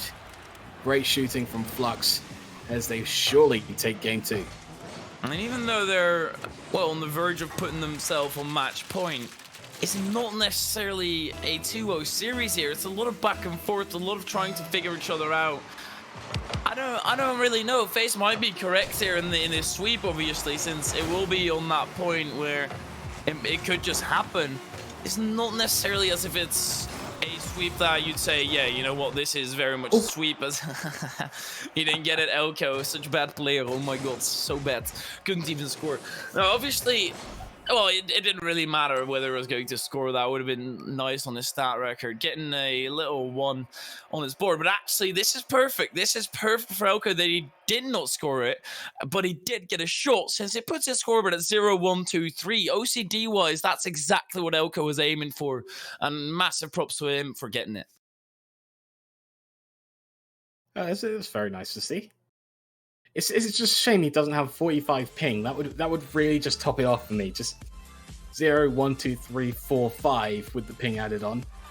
But Salford, again, they seem to be overcommitting when they really don't need to. They've sort of built up opportunities, but now it's starting to fall apart just a little bit more. We've sort of fallen apart to the next layer down for Salford. They sort of, first series, a little bit of overcommitting. Don't worry, that's easily fixed. Just calm down, relax, and move on. But this time Salford now sort of get the opportunities, get even more desperate, and there's just an easy counter once again for Mojitos. That is kind of the name of the game right now. Mojitos breaking away from those fortunate opportunities where Salford can't really capitalize, and then they all of a sudden concede down the other end. That's always infuriating, but Aaron, he's going to take matters into his own hands. Mobile ping, he will make it work nonetheless. Puts a massive boomer downfield, gets the second touch into the back of the net. Flux doesn't stand a chance here. A good start right now for Salford. Finds the hot spot in the net itself. Salford kicking off this game exactly how they would have wanted to, trying to start to rebuild their players. Aaron, it seems like he's decided to take it upon himself to have a slightly deeper rotation. Make sure the other two know that he's got them covered, as Camo can get through with a 1v1 play, taking past all three, only being blocked by the crossbar. It's Elko sending it back deep upfield. Camo into the sidewall, input, backboard, dropping down. There's Flux, blocked out by Arton. He's bringing it forward now. Camo staying right behind him. I, as a coach, are getting a little bit flustered watching Salford as you slowly start to see, wait, they're making the same mistakes again, pushing up together in the same positions, and that's what's prevented them moving forward, whereas Mojitos been very calm, very patient. They know that Salford mistakes are going to happen and are fast to act on them as Flux can bring it forward. Elko will wait down on the pitch as Arton brings it forward, blocked out into the side, input, clearing upfield. Aaron is there, can't block it out fully. This is time for press for the Mojitos. They come flying in from the halfway line. 3 minutes 25 to go. Mojitos 1 goal behind, but Salford need to make sure they don't rest on this 1 goal lead, because it has been broken down in the past quite quickly by the Dutch side. It's well, not a full Dutch side. Elko, I'm pretty sure, is from Czechia, if my mind serves me correct. But then again, I do have goldfish brain. Elko is going to have to make sure he stays in check for that save. Hey, we can do it on both sides. Here we go. Salford, they're still in that 1 goal lead. Plenty of time still to play for. But it's, yeah, as you said, it's not really looking great for them necessarily. And that's what I meant with it not being a sweep series. It can really go either way. There's mistakes on both sides, and it really needs to get capitalized on. I don't know how they're going to do it though, since as soon as they do get into that attack, for example, Flux right now, 0 boost in attack, pass back to input, goes underneath, and then Camo will pick it right back up. There's no real great opportunities, and it might just be an absolute stinker making its way through. Salford trying to maintain the pressure against the Mojitos. It's Arton pushed into the center. Camo is up. Can't find a way to drop it down towards the net, trying to maintain possession, but no one's there following up for Salford. Arton towards the backboard. Flux will block that out. Aaron taking his time, being patient himself. The drill play doesn't work, and Elko can now start the counter. 1 big 50 has brought them a chance as Flux can't quite drop it down. Aaron clears it out to the side. Elko maintaining possession, but again, no one quite there to follow up the touches from Elko. The Salford, Aaron missing out on an open net there, possibly. get them 2 goals to the better. Ball back in field. What was that? Elko completely misflipping and letting this ball go through. I didn't expect this to go through whatsoever. I thought easy clear out, counter-attack happening, but Elko, I have no clue. That puts Salford up 2-0. We have seen a pretty quick comeback coming out of Mojitos, but they need to show it once again. They need to repeat themselves. And fake kickoff coming in from Salford, but Elko intercepts that directly. 34 Bruce should be enough to get a second touch. Camo will make sure that doesn't happen. Input's still there up in the field. Elko looking for a bump. Couldn't touch Aaron whatsoever. Infield pass once again from Flux. It's only going to land at Arton.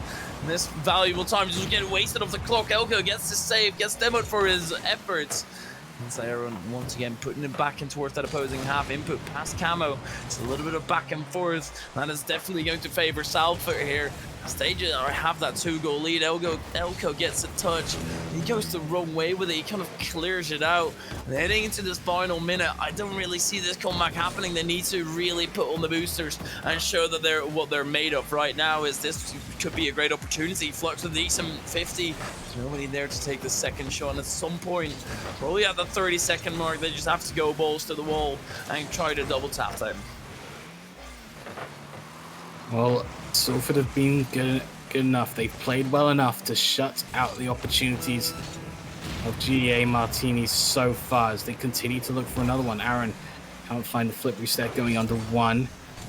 Salford support in chat going mental, seeing the timer tick down slowly but surely. Flux trying to silence the chat as he moves it towards Elko. The shot on target. Aaron on the back lines making the save. Input flies past him. The last few seconds to tick down. Salford will be taking this game in this series. As they look to reverse sweep GEA Mojitos. Oh my, imagine if you could put that on your record. Hey, yeah, I reverse swept Mojitos. That'd be just the greatest pickup line that you could ever use. But you have to get there first. Salford, it's a good start, obviously, winning the game. Was it convincing? Not really, but then again, have Mojitos been really convincing? Same answer, not really. They've not really shown themselves as the massive favorites here. Well, as the favorites even in general, Salford are massively popping off. Aaron even being at the top of the scoreboard for them now. The scoreboard obviously doesn't mean everything, but it is a good showing from them nonetheless all across the pitch. And Mojitos, they would be annoyed if they lost this one in the end. They have a lot of work to do if they want to avoid that, to make sure the reverse sweep doesn't happen. But then again, they are still on 2 match points at the moment. There's still plenty of time. To take the series. Oh, for sure, yeah. 2 opportunities to get that series in there. And then again, if you get to that final opportunity, you can't miss your chance to go. It's a once-in-a-lifetime opportunity at that point, and you really need to take it. Input, having a 50 with Arton. Hang on, taking it up into the air. 30 boost remaining. Is he going to look for the flip reset? No, he's just going for the carry. Good save by Elko, though. Input, can he actually get this one out further? Elko is running down the line to try and have himself as a passing option, but there's an own goal comes in. Oh, no, that is not the way that Salford want to start off. This is a little bit of a gutter. I think Arton maybe. I think it was just trying to take it away from the Mojitos player who'd flown up to get that and trying to take the shot out of the equation, but instead it just went off him directly instead. Now the work falls to Salford to get back into this series. Aaron towards the backboard. Flux needs to clear it off as that drops down into the center. Arton towards the side, towards Input. The challenge doesn't come through as Camo needs to make the shots. Doesn't quite, as GA Mojito's defense coming through strong enough. Arton doesn't fall for the own goal again, clearing that out with control. Elko off the side, upfield. Aaron is up, clearance up. There's Arton looking for the backboard. Input is up, can make the stop, can block out the double tap, but only falls to Camo, who's patient, waited. Flux coming across the side, making the stop as Aaron's hits the crossbar. Camo comes through. The 50-50 is strong enough to take control, but once again, GA Mojitos, the defense strong enough to hold off Salford for the moment. And this could be a fruitful opportunity, Aaron. I don't think he has any boost, otherwise for sure he would have been going quicker. Or maybe he just realized he had time, puts the ripper towards the backboard. And Camo missing that ball completely, allows Oka to take control, whips it up. It's 14 boost. Aaron with an early challenge is going to deny whatever that was going to end up being. And Flux being last man back. Good infield pass, Aaron rips it short, Flux. Oh my word, it was not that much of a ripper. It was a shot nonetheless. Now Elko versus Aaron in a 1v1, looking to fake it out, pops up. Artem has an Orca save, manages to make it, or an Orca read rather, and then gets off the ceiling to get this second touch. Good stuff coming out from Artem to kind of extend that play. Now this pinch is going to get sent towards the opposing half, towards the half of Mojitos that do not manage to capitalize on it whatsoever, and drops right back into Flux. Flux can't get anything going. This is kind of what we saw in the last game. No opportunity is being put into fruition, but it's so desperately needed on the side of Salford Lions. Input. Oh, see you later, mate. Have a good one. See you next time. I'll send you on vacation because you've just gotten broken ankles, Aaron, and I hope you have a good hospital near you because you need them fixed. I have heard that the Netherlands are quite nice this time of the year.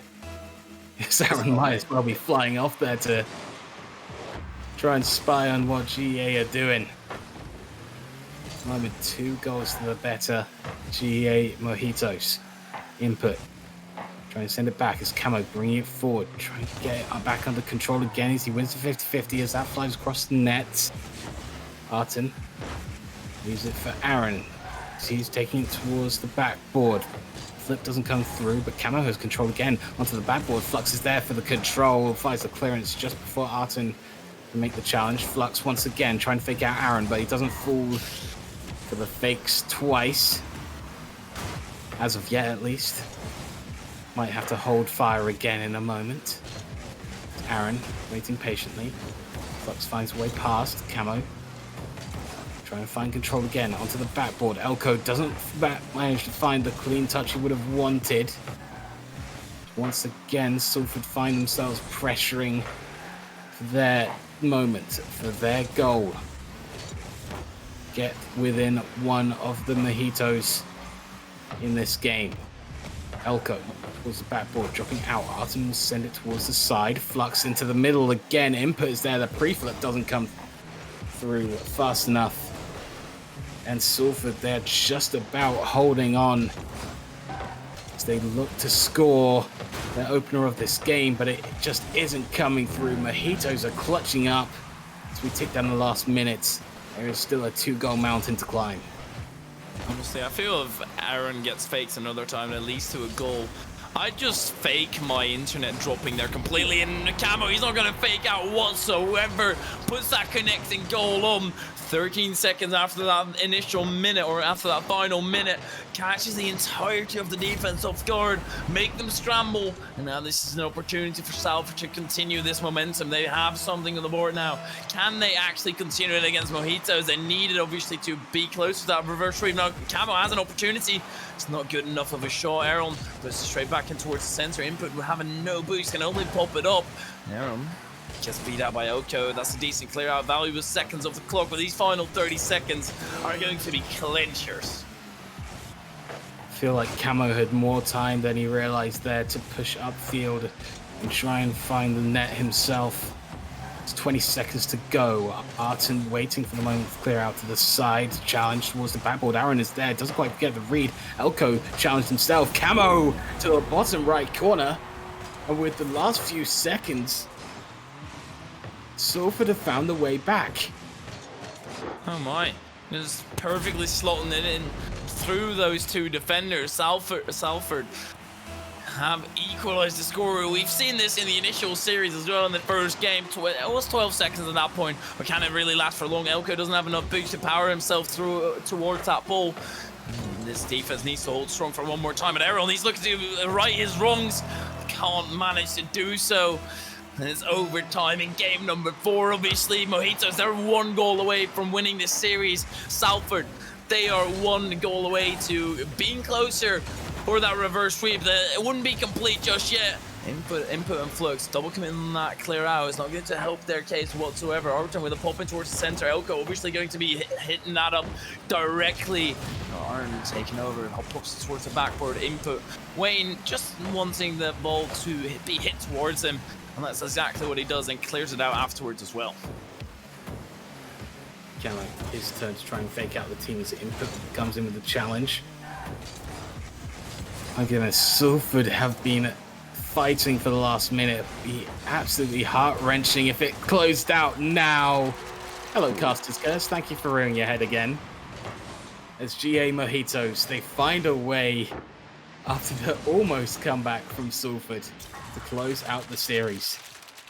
Once again, it's Flux in a position where it's kind of like, yeah, okay, he can put a shot on target. It's not going to be good enough. I guess it is. Flux, he just manages to do it pretty much every single time. Amazing work coming out by him, making sure that he just scores goals in pivotal moments, one of them being right here, right then. Edging out basically their direct competition in this series, or in the league rather, 3-1, and that now will put them kind of tied with Portsmouth, who are sitting 4-1 Mojitos. They're still undefeated, and they're looking to keep it that way here.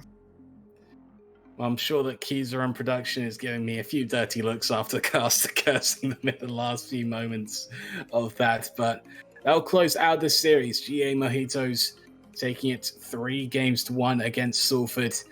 After this break, we'll be joined by the panel and Talecto leading the crew. See you for that after this break.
What does perfect even mean? Is there even such a thing? Ooh, can we switch up all the rules and imagine a utopia? Darling, I'm just so fed up with these expectations. They keep weighing me down. My heart is begging me to get the hell out of my head. I'm gonna live inside the upside down for a minute and pretend, honey, I'm a perfect 10. Whoa, whoa, honey, I'm a perfect 10. Whoa, whoa, and if I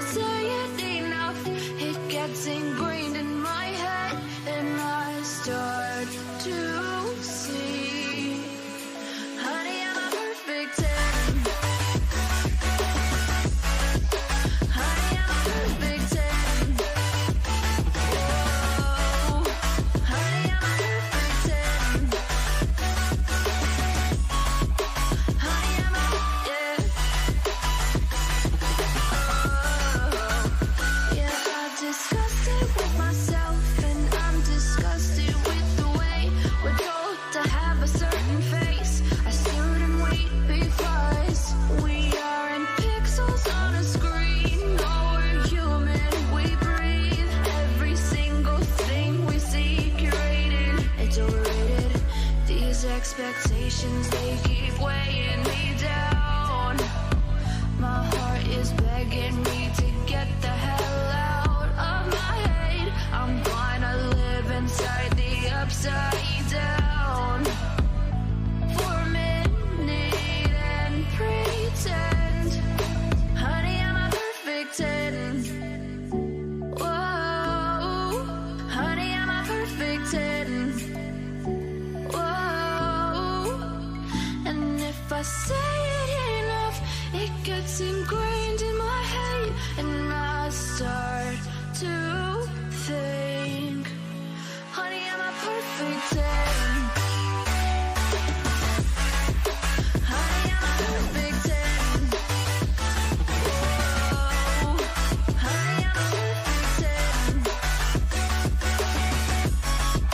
Honey, I'm a, yeah.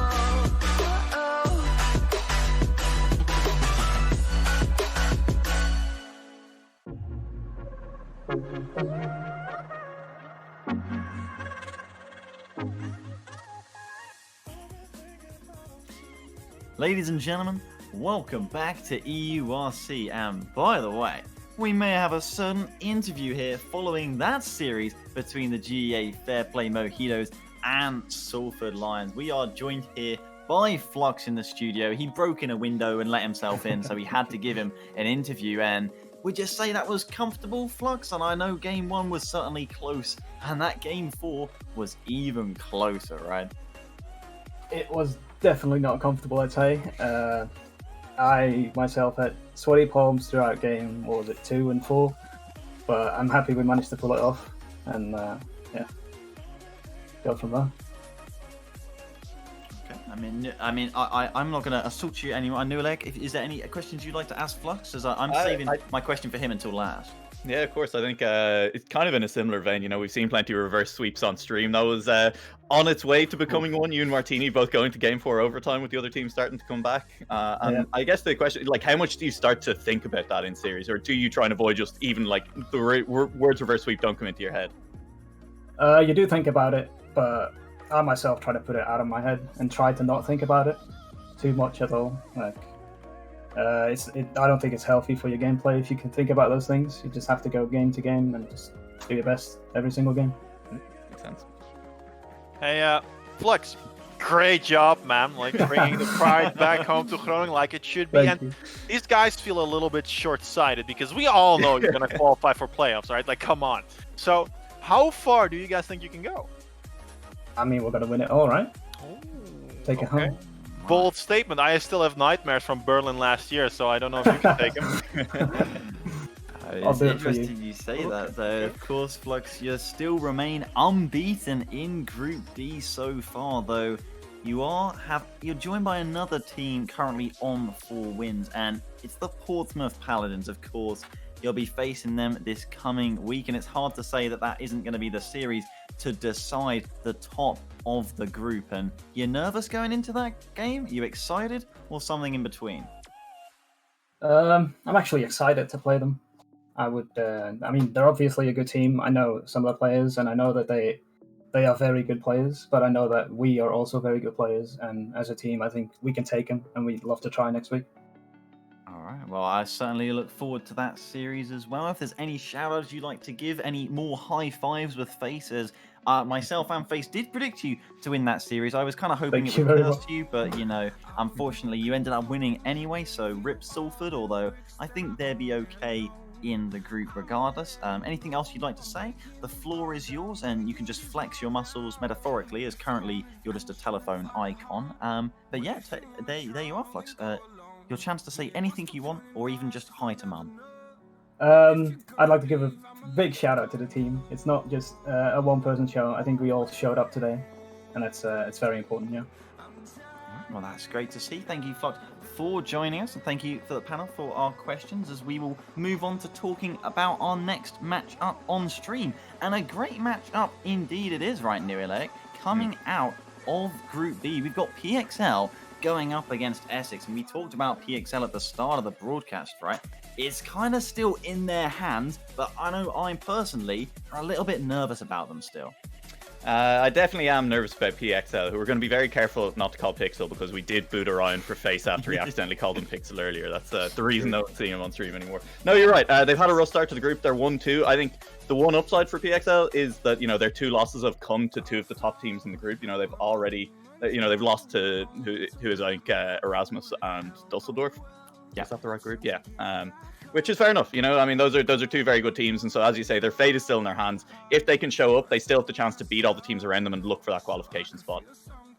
Yeah, and I think the thing about PXL is, don't forget, all their entire roster is actually on the esports program at PXL University there, and it's just honestly fantastic to see that there's even an esports course. I know we have nothing like it here in the UK, so I'm just a little bit jealous as it's just really cool for all the players on the roster, of course, Roswell, Chaos, and Lollipop, but hoping to see that they can make it to playoffs, and they could even do better than that, right, Face? And it is in their hands, but 2 massive games they've got coming up, and the first of which, of course, on stream here, against Essex. As I just want to point out, the UK does have some esports university courses, at the likes of Stats and Chichester. I know Breezy at Chichester, although let's not talk about Chichester. They're terrible in UK Rocket League. They're just not doing great, unfortunately.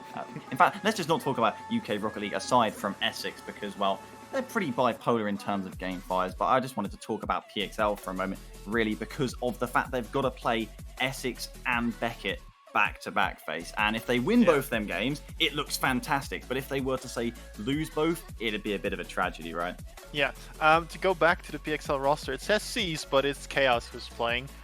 Chaos himself has been coach for multiple teams. He has coached in South America, he has coached in Europe, and he had some good names on it. He was in Triple Trouble for a while, he has been in the 3 Sins in South America, so he has experience, and that is something he brings with the team. So even if they lose the first one, they still can have a good mental reset to take the second one. Yeah, I'm just really excited to see how they perform, as it's just so great to see a team. They've only played 3 group games at this point, right, New LA? Same with Sapienza Roma, who we'll see later on today. And they've both got to try and make a gauntlet here and try and leapfrog the middle of the pack, Beckett and Essex, and maybe even Loughborough, who could get dragged into it, right? It's kind of the same as FHDW over in Group A. When you have a team that's coming into the middle of this week, when everyone else has, nearly finished up all of their games, and one team has left 2 series to play, that's PXL right now. It's completely volatile, as you say. If they win these 2 series, they jump right up. They look strong to make playoffs. I mean, they'll be near the middle top of this group and feel good going into the last week of groups. At the same time, as you say, if they lose both of those series, it's going to start looking really rough for them. And especially if they lose this first one, as Face is saying, maybe they have the stability there, but it's still going to be really difficult if you lose this first series to go into the second series with your heads up in the must-win series, and absolutely must-win if you lose this first one. To actually, go in and play to your best, because really that's all you can do in any given situation. Play to your best and hope that the other team is poor enough to fall to that, I guess.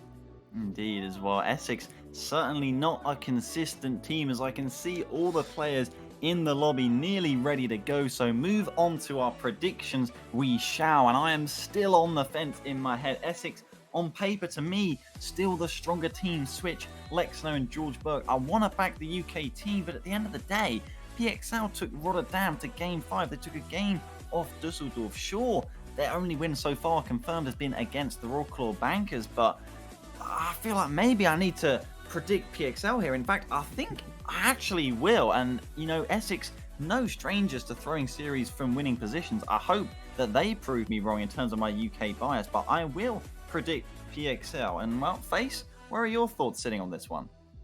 As much as I want to back my boy Chaos, I don't think I can, because even though, like you said, they went to Game 5 with Rotterdam, they dropped the game to Raw Claw. And not to shoot too much at them, they're not that strong, and that should have not happened. And I think that shows a little bit more inconsistency than I would like. So I would go with Essex. All right, well, New Elect, 2 inconsistent teams matching up against each other is what we're seeing. And where will you put the deciding vote of the panel? Oh, this is so difficult because I kind of actually do want to go for PXL. I think they're strong. I think, they've taken top teams to, difficult positions. And Essex, as you say, have been a little bit inconsistent in general in UK play. And here, I think they've been a little bit inconsistent in this. But at the same time, Tylacto, you've already gone for PXL. And I think what we've established on the desk more than anything else is that I can't actually vote for the same team that you have. So I'm going to go with Essex. That's all there is to it. That's what it boils down to. I'm going to go for Essex. I think they can take the series tonight, and that's it. All right, then. That is the predictions from the panel as we will be heading down to the field for our third series of the day. It will be PXL Esports going up against the Essex Blades. RW Dragon, what are you feeling about this one? Well, it does feel like a bit of madness at pitch side. I mean, PXL, we've seen them before. We've seen them on stream. We've messed up their name before several times. Thank you, Stealthy, for correcting us on quite a number of occasions. But Essex, on the other hand, it's an unknown quantity in terms of PXL versus the very inconsistent Essex and Hytheria. We've seen 2 games tonight. We've seen some absolute chaos happen in groups, and I think PXL, it feels like they're about ready to cause some chaos of their own. Right. It feels very much like that, but at the same time, I have no clue how this matchup is going to go. Tylacto already put it that they took it to 2 of the teams who are currently sitting at the top of the table, but then also dropped a game to the bottom of the table. So it's really off and on for PXL, and I'm curious to see how it goes. There's double commit already coming in. Lexino only barely getting the clear out now. Out to the side he goes. Switch stealing his boost from underneath and wanting to take that play by himself. He might just score because of it. No, he won't. It will be denied by Chaos directly. And George in towards the center. Lexino off the backward he goes. Switch once again wants another attempt in front of his teammate. The double commits on both sides could just prove to be fatal, as that almost is an own goal. Still 30 seconds into the match, I have no clue who is going to come out victor. Essex might have just made it a little bit easier as that one just only barely cleared out by Roswell. I still have no clue here. Essex at the moment starting off this series with a few miscommunications, a few double commits, which at the moment haven't turned out in their favour. Fly across pitch for Roswell towards sidewall. Switch will cut that out straight towards the backward again. Gets a demo inside net. That won't help out his teammates as he has overcommitted to get a demo that really doesn't reveal much. Of the pitch for Essex as they start off by having first blood drawn from them. As Lollipopper starts off the scoring. And Switch didn't have the favourable clear out, or at least not the clear that he was looking for. Well, that caused him in an awkward position, allowed PXL to take opportunity of that, have the first goal on the board now. Lexino using every single bit of his boost to try and reach that ball, but his Lollipop out on the other end of the pitch, back flipping out of it. Now Chaos also side flipping out of it. Now you see a lot of mistakes already, a lot more mistakes than we saw in the previous games, which is not necessarily odd, but they have been competing with some of the higher level teams. So in that regard, it's not odd, but at the same time, they are not at the top of the table. I don't know, and Lexino putting this one in, not making a mistake here though whatsoever. Essex again doing the dangerous plays of all 3 of them really being in the opposition half. But PXL not challenging soon enough and recognizing the situation to start a counter. So Essex just maintaining control and getting the ball into the back of the net as required. Lollipopper back upfield. Lexino sends it straight back. Not really under control, which become the issue that Essex face as they continue this series. Applying pressure on the midfield, but unfortunately not having control, but it seems to be working at the moment. PXL unable to cut out the passes properly. A switch in the perfect position and the perfect read to send it across to Lexino. And Lexino now with the second one on the board, whipped up by a switch in towards the center. And that puts them in the lead here. PXL, they were off to a strong start. Now they need to regain. With the coaching your team, surely that is going to be not the hardest thing to do. If you have a coach there, surely regaining should be something that's on the agenda. Now Chaos beating out George and punish on target. Switch makes the save. Now backflips out of it, and then Roswell was able to capitalize on that backflip, proving to be fatal here. And I guess that's how you regain. Just put a boomer on the final defender, force him to make an error, and allow PXL to pull through. Make this most of the situations you're put under, and that's exactly what they did. Tied game to game 1. Lipop sends it out to the side, continues to play. Pardon me. Right past Essex. My goodness. Essex forced onto the back line by PXL. Roswell to the backboard. Lollipopper on target, top shelf. PXL starting off the scoring quite nicely. And they're not getting more going. And this is posing to be, or lining up to be, a little bit of a clown fiesta here. 5 goals in 3 minutes. And not necessarily absolutely crazy, but it could just evolve into being absolutely ridiculous with the amount of goals that might just be scored. Lollipop just laying that up for Lexino. I guess that Lexino, you just want to lay the ball up for him. Almost getting the third one. Switch now, jumping early, pulling the trigger a little bit quick once again, and that's something that Switch has been doing quite often, just pulling the trigger very early and then not making the best of the opportunity. KO's able to break through with the lost possession from George. With 1 minute 30 remaining, it is still Essex dropping 1 goal more than their opposing team, thus being down 1 goal in this game. Roswell whipping in the midfield. Chaos does have a shot hitting the crossbar. Lexino prevents the shot from flying downwards towards the pitch. Switch blasting it back upfield. Here's a chance for Essex on the front foot, but doesn't last that long. And Lexino manages to find the save on the line. It's been quite a series for Essex. I pointed out at the start they can be quite an inconsistent hot and cold team. I have to say this first game feels exactly that. With Essex, some moments, the 2 goals have been absolutely beautifully worked, beautifully done by the Essex side.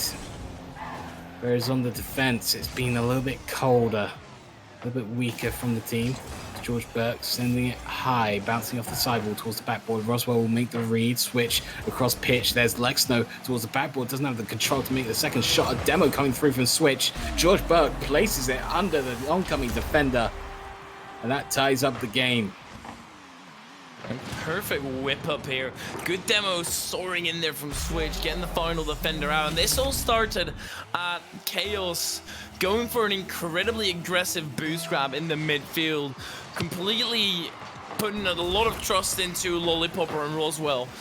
Well, they just weren't really in the position to deal with the pressure that was going to be coming towards them. Chaos kind of left them to their fate, and that led to that equalizer ultimately. Now Lollipopper also with a weak clear out, nobody there to capitalize on it. I think they just want to have it go to that overtime and kind of reset from that point on out. But Chaos slightly wide. It is still PXL in that offensive half.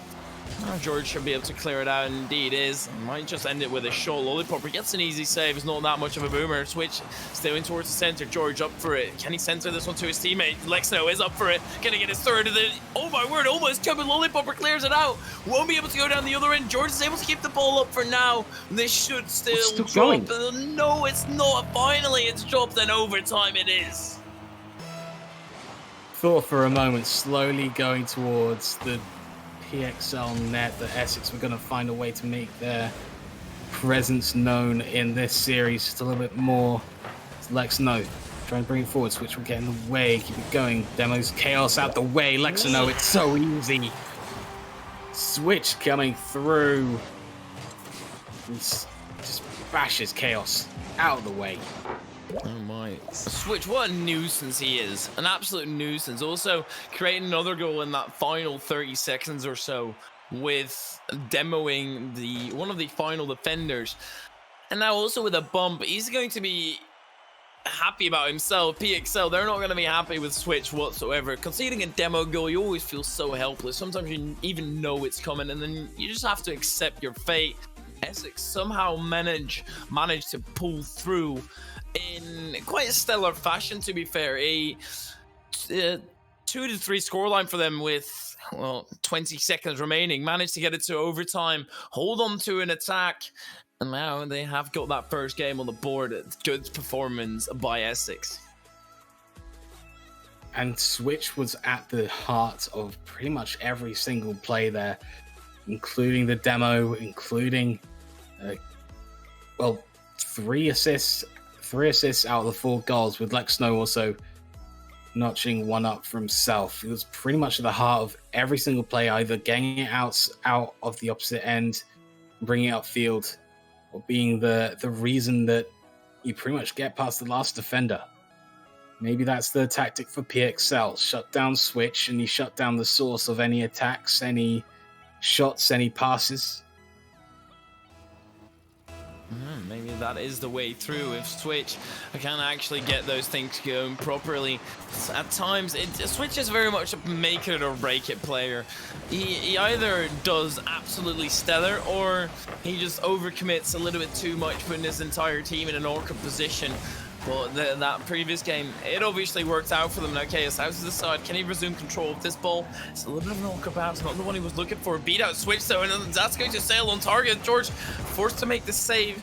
They're not done just yet. They need to make another save. They don't manage to do so. Lollipopper is continuing his clinical streak of finishing goals every single time they pose themselves towards him. George Burke unable to clear out. I would say he's probably in the wrong position there. Maybe needs to go to the opposite side of the goal and wait there for the oncoming pass, allow your teammates to challenge in the corner. But due to that positional error, ends up flying through. A simple goal to start off the scoring for PXL. Lollipopper sends it across to Chaos, looking for the backboard. Switch can't get there. That's dropping in. George Burke making up for the first mistake and making a good save out to try and clear out ball from the Essex half as Switch comes through to join in. Stays in the red end of the pitch. Switch pushing upfield again. Roswell shot on target. Lex No sends it out wide. Lollipopper is next to the ball, coming off the ceiling.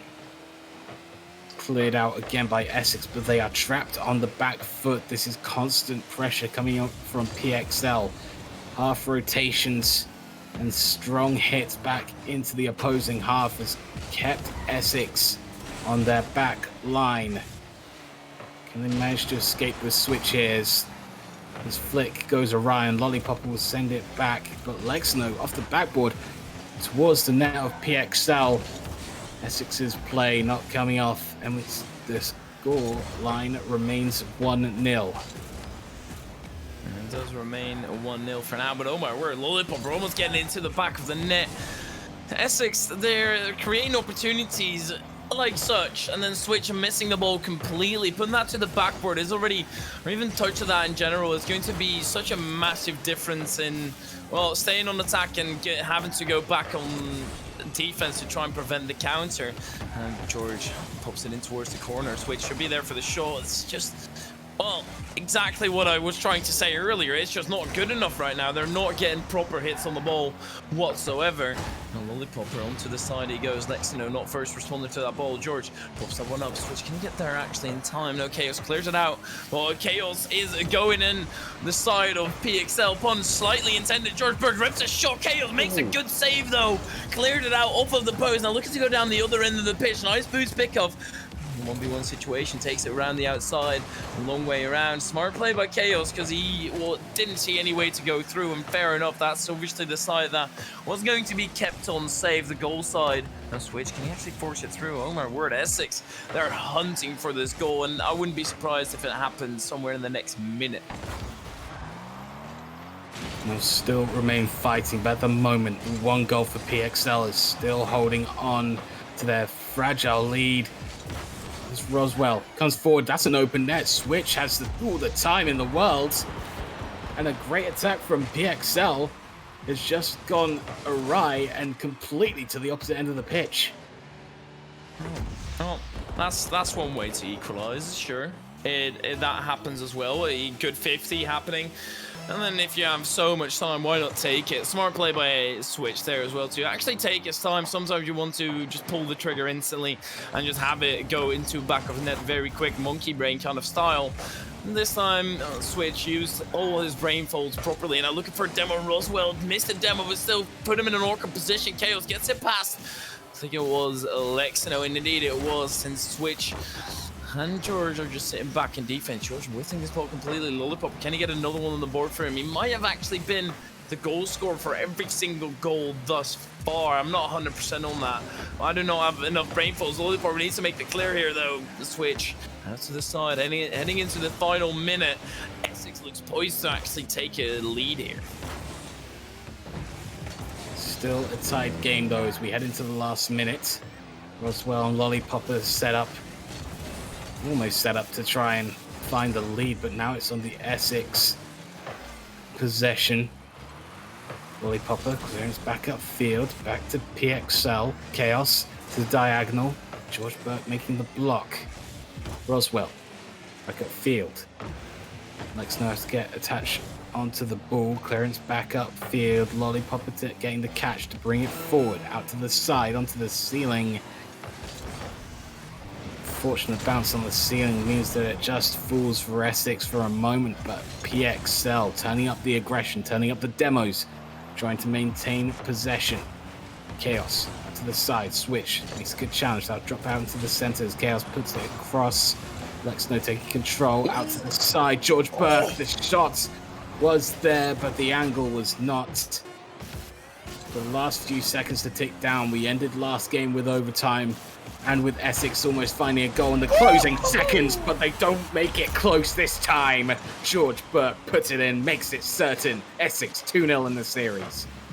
Switch couldn't get the double tap himself, but he perfectly got the bounce out towards the center, and Essex, they don't even have to go into overtime this time. Switch perfectly laying it up for George Burke like a butler there, serving the meal right in front of him. And then that puts Essex up 2-0 in the series after two incredibly close games. Basically 2 overtimes here.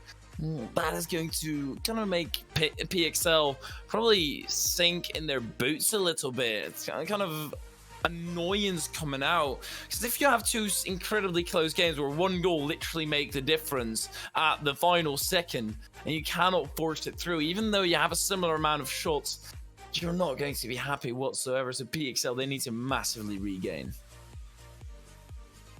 But the thing is, Essex, once again, we've talked about this so many times before, they are a hot and cold team.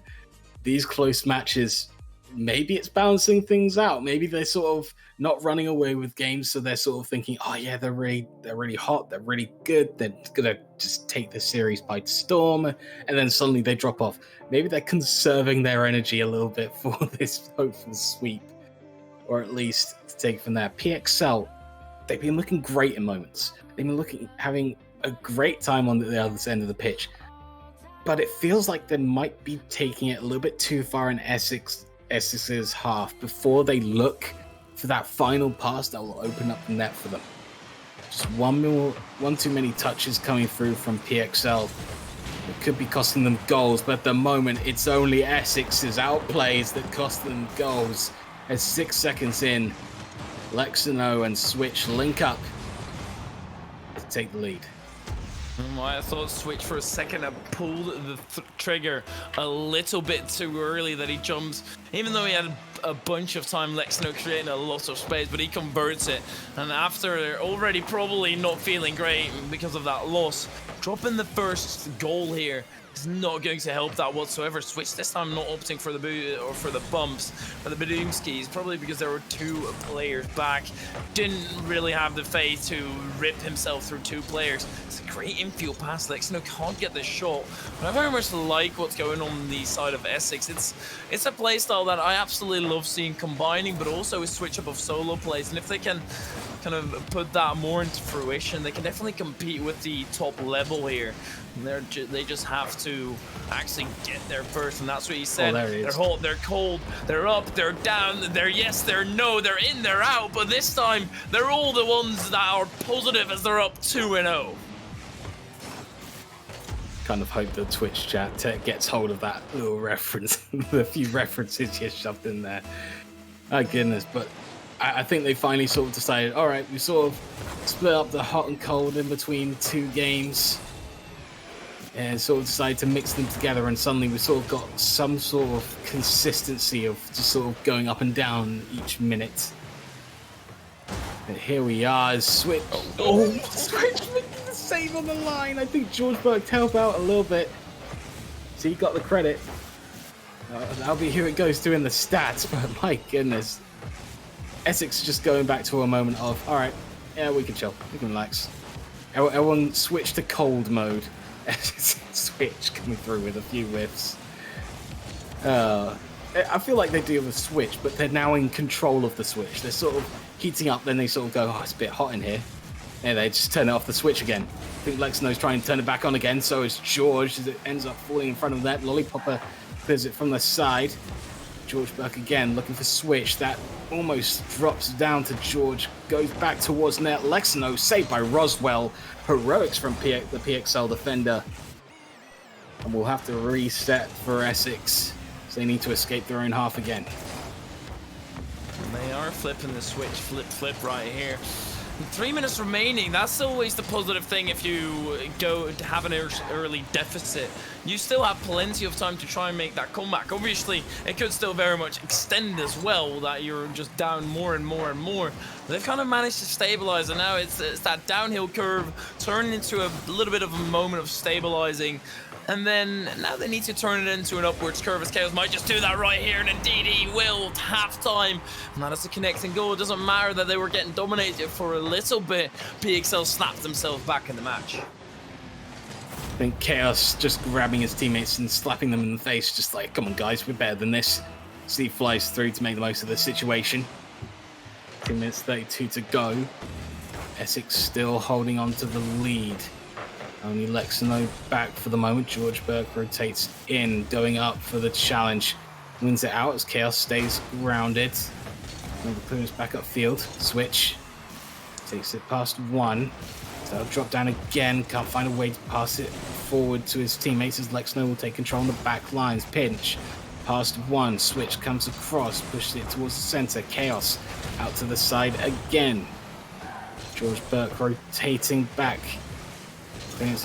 Clearing it back upfield. Lollipopper to the side. Lexno winning out the 50-50 switch. Keeps the movement going. Trying to challenge, but Chaos will clear up the back line. Lexno towards the backboard. Dropping into the center. Lollipop will make the clearance out. Switch turning around. Making space for himself. Pass it across to Lexno. This is a good link-up play from Essex. They hope to take Pixel apart piece by piece. We don't earn a goal from that, but that is quite a bit of time ticked down with the lead still intact. And PXL still hunting for an equalizer with very few chances to their name. Essex, they are marching on towards victory with 1 minute remaining, and something I do want to point out that I don't think Twitch actually realizes that rhyme doesn't rhyme as Essex. They do put in another one, but it's kind of like saying cover and book cover rhyme. It just doesn't, lads. It doesn't really rhyme, does it? That being said, Essex, they are now 2 goals up, so maybe it does still work nonetheless. Yeah, they're just going to roll with whatever. It doesn't matter what advice we try and give them, but they're just going to stick to it. Essex will stick to trying this lead. There you go. They've got another copy paste, but I feel like Pixel. I've seen Pixel also use that one as well. But so far, it has been very true in this game. At quite a few junctures, it has been quite easy for Essex as it goes over Lollipopper onto the crossbar. Chaos trying to bring it out. Selects no challenge. Big 50 upfield. That he'll hit the crossbar again. Lollipop has final clearance. George Burke to the backboard. Roswell can't find the read. Switches up again. The shot cannons onto the crossbar again. On just above. Lexno will keep it going. But no goals there for Essex. They made that look quite difficult to try and score as PXL have a shot, and they make it look quite easy with 16 seconds to go. Essex, they aren't clear just yet. There's still time for a comeback. Look, I've already sat up in my chair. I'm completely ready for these final 16 seconds, forced into overtime, and then they concede a kick of goal afterwards. I'm completely ready to get disappointed here. Lollipopper, kick up with Lexino. Chaos forces its way through. Switch can pick it up, but it's still Roswell. And rips towards the backward. Good killer out by Switch. And Lollipopper is the sole defender who's currently the only man back. Okay, that's a good 50 on Switch. No boost left in the tank. Pops to Lexino. No good communication. Now they need to keep the ball up. They need to keep the ball up in the air. They do not manage to do so. And Essex, they win this game with a sweep. PXL, they drop yet another one, this time against the middle of the pack, which is going to be pretty defining for their entire group here. Essex fans in the chat absolutely screaming at PXL. I sense a little, I'm hoping there's some rivalries that just develop over time of teams just not fully liking each other. And I hope this starts happening with PXL and Essex, considering what's happening in chat at the moment. But Essex, they do the business on the pitch. They do what they needed. They closed out one overtime. They prevented another. And they just about closed out the last game to make sure it ended up going their way. So well done, Essex.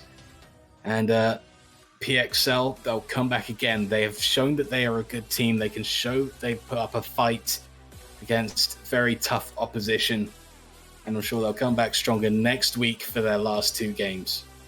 Yeah, it's going to be a little bit of a rough one for them because they have the capabilities, but then they kind of seem to crumble under pressure if they take a loss. That's kind of when they start going downhill. So it's important for PXL to keep up their pressure, to just keep on their momentum whenever they can create it.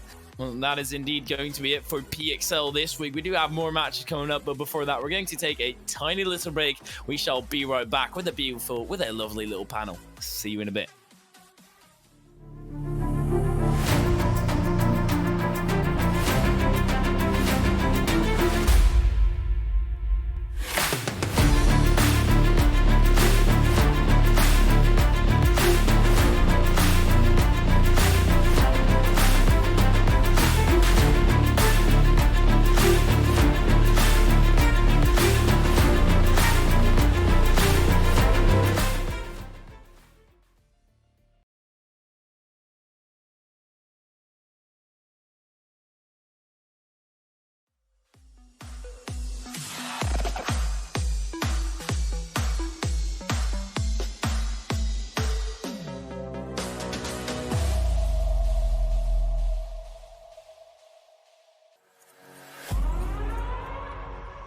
We're gonna burn it down. Burn it down. We're gonna burn it down. Burn it down. I killed it, it's murder. I killed it, it's murder. I killed it, it's murder. I killed it, it's murder. I killed it, it's murder, go crazy, berserker. I killed it, it's murder, go crazy, berserker. I killed it, it's murder, go crazy, berserker. I killed it, it's murder, go crazy, berserker.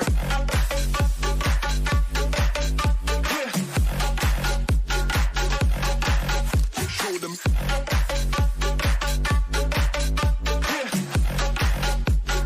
Change the station with a new shit.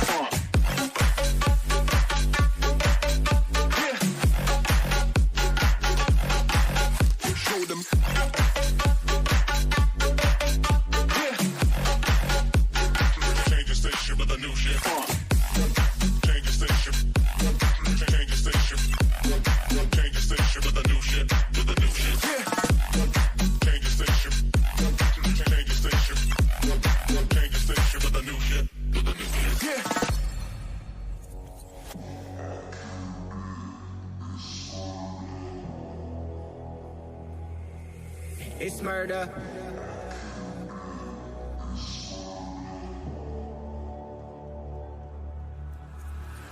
killed it, it's murder, go crazy, berserker. I killed it, it's murder, go crazy, berserker. I killed it, it's murder, go crazy, berserker. I killed it, it's murder, go crazy, berserker. I killed it.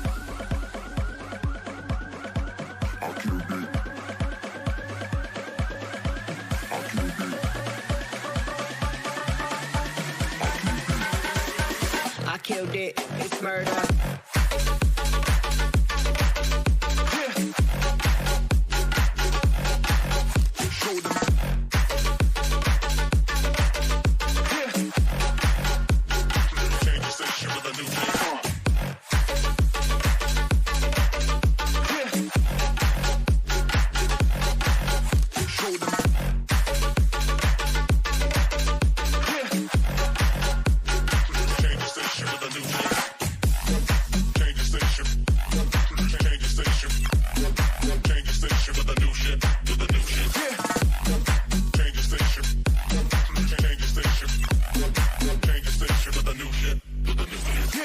I killed it, it's murder, go crazy, berserker. I killed it, it's murder, go crazy, berserker.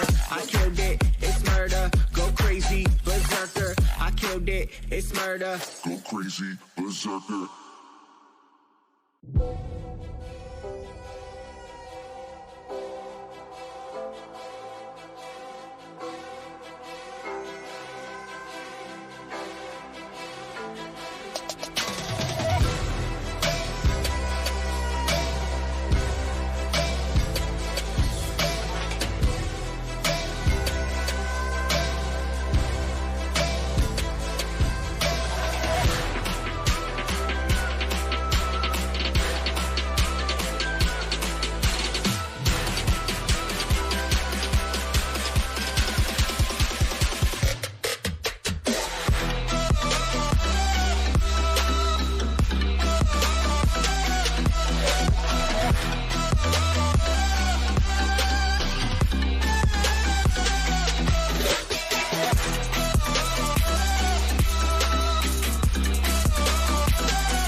Ladies and gentlemen, welcome back to the EURC desk, where we have just seen a sweep from the Essex Blades. PXL came into that match wanting to keep their group hopes alive, and they are still very much alive, and they were aiming to shoot up the table, but Essex just walked through the door and slapped them in the face. And we've got Switch, the man who did a hell of a lot of that slapping. Switch, how was that series to play, and how nice was it to get in a sweep?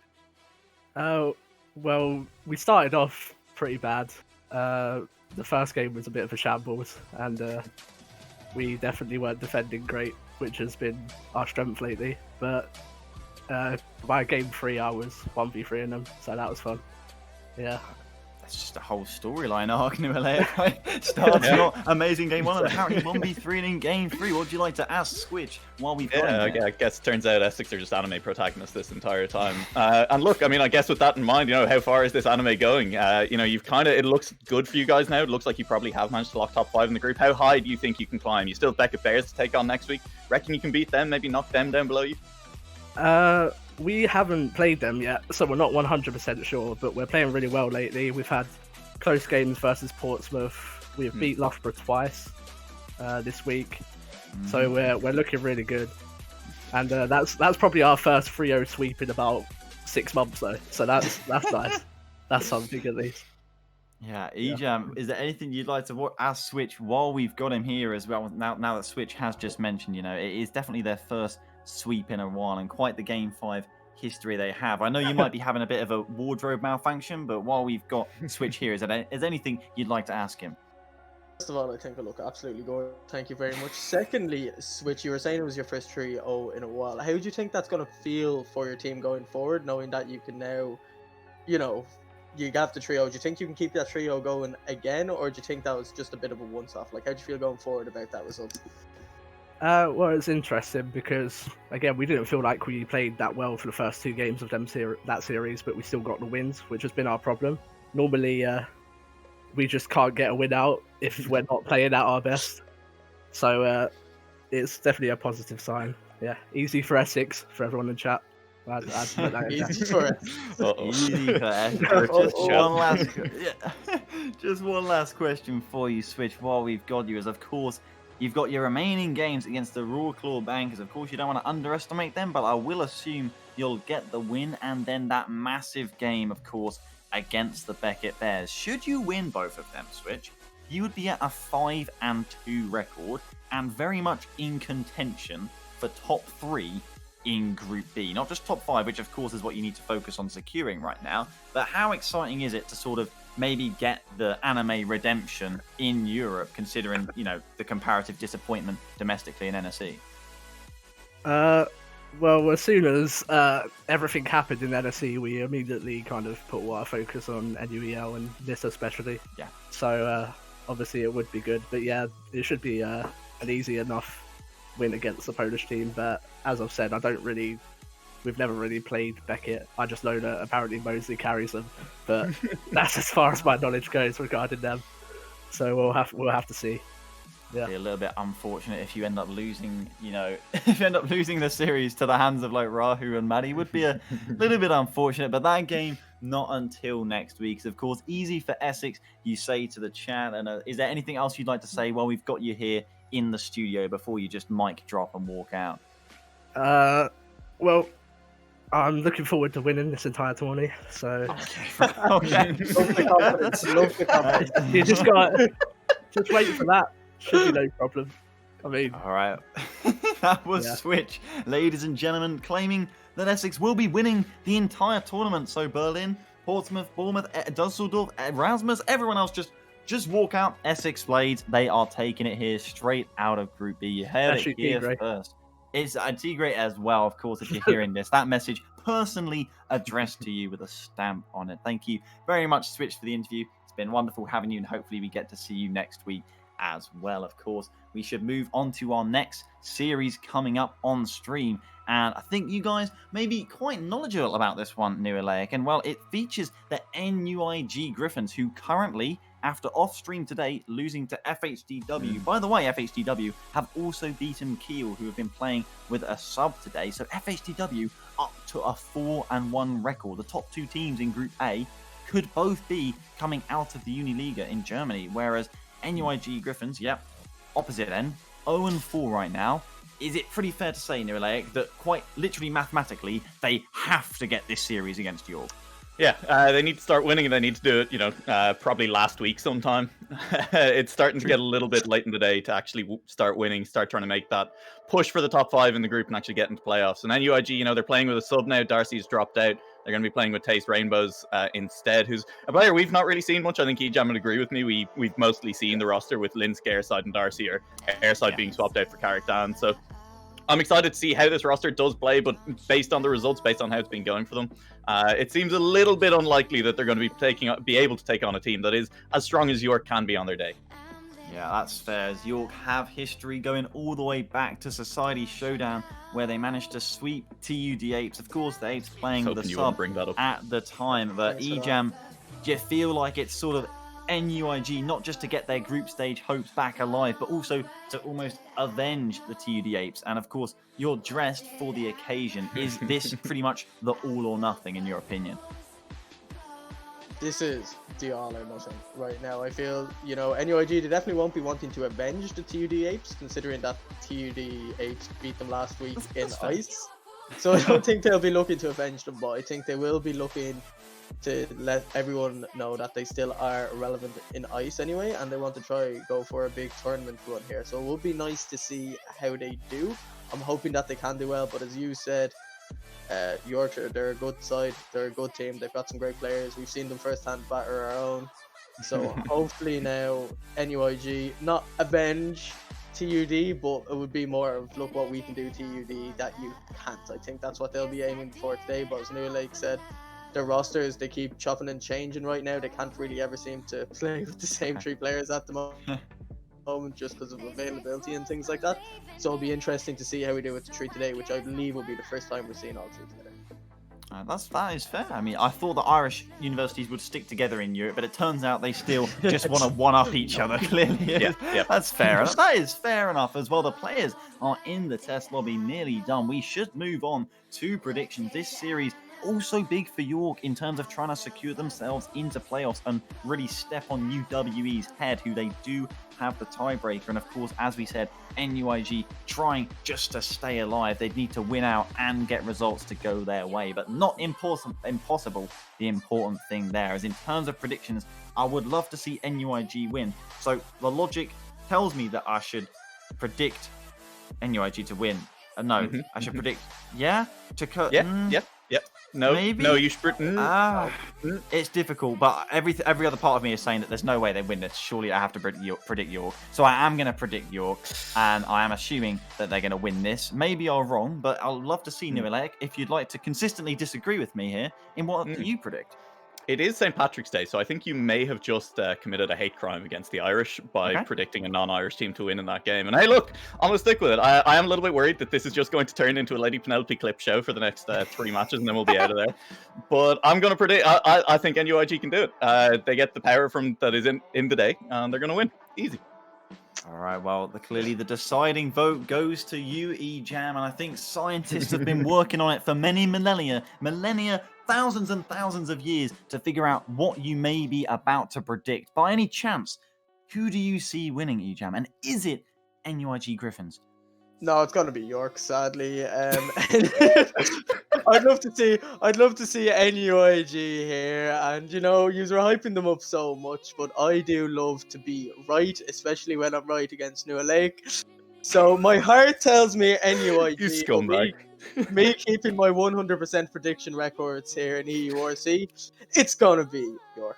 Oh, I've never been so confused in my life, but you two can figure it out on the field, as this series will be brought to you at home by EJAM and New LA. You two can take it down to the ring on Utopia Coliseum as you take it away with Game 1. New LA, I'm sure you have plenty of things to say, at least your co-caster. Oh, yeah. Listen, it's going to be really difficult to cast a series in which I'm not on speaking terms with my co-caster, but I think we're going to have to figure out a way to power through EJAM. I've never felt so betrayed in my life. I've never felt so hurt in my life. And as soon as NUIG watch back the VOD, I'm sure they're going to feel the same way as well. But hey, it looks like we should be getting into games soon enough here. And honestly, I think I'm a little bit worried that you're right. I think University of York looking like the stronger team coming in, especially with Taste Rainbow subbing in for Darcy on this one. Probably going to be a University of York series, if we're being totally honest with ourselves. I need to defend myself right now. I would love to go with NUIG, but yesterday you had one job to win the EJAM Invitational, in which you actually lost to Linsk.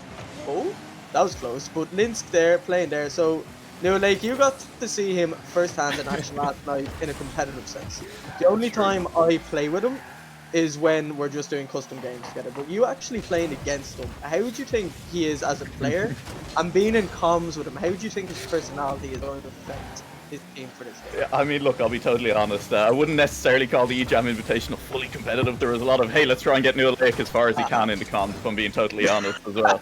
And still, the answer wasn't very far. But I've never claimed to be good at Rocket League. I just like talking about it. So it's okay. And honestly, right now, NUIG, they've kind of come out of the gate swinging. Like, York had one good shot on goal early there, but NUIG have been up in this red half for a little while now. Yes, that's something that it's always good signs. We talk about it so much, like the first goal in the first series, the first game's always the teams figuring each other out. TUD had a taste against them, didn't go for well for them. NUIG here looking to say, look what we can do, TUD, we can beat the team, you cannot. But we just hope, as you said, this doesn't turn into a clip show. We'll see how NUIG do here. We're hoping that, this isn't like yesterday, the EJAM Invitational. This isn't all fun and games now. This is serious. You mentioned it. They have a massive task ahead of them. They have to win every single series. But look, they took a game off Berlin Phoenix, so we know the talent's there. It's just, can they do that so many times? Yeah, and we will see right now, though, University of York are back and pushing in the other direction. Ellie Penalty's under that and will just launch the first one in. A nice little lob over the defenders who's in the air, and that'll be the scoring open for University of York.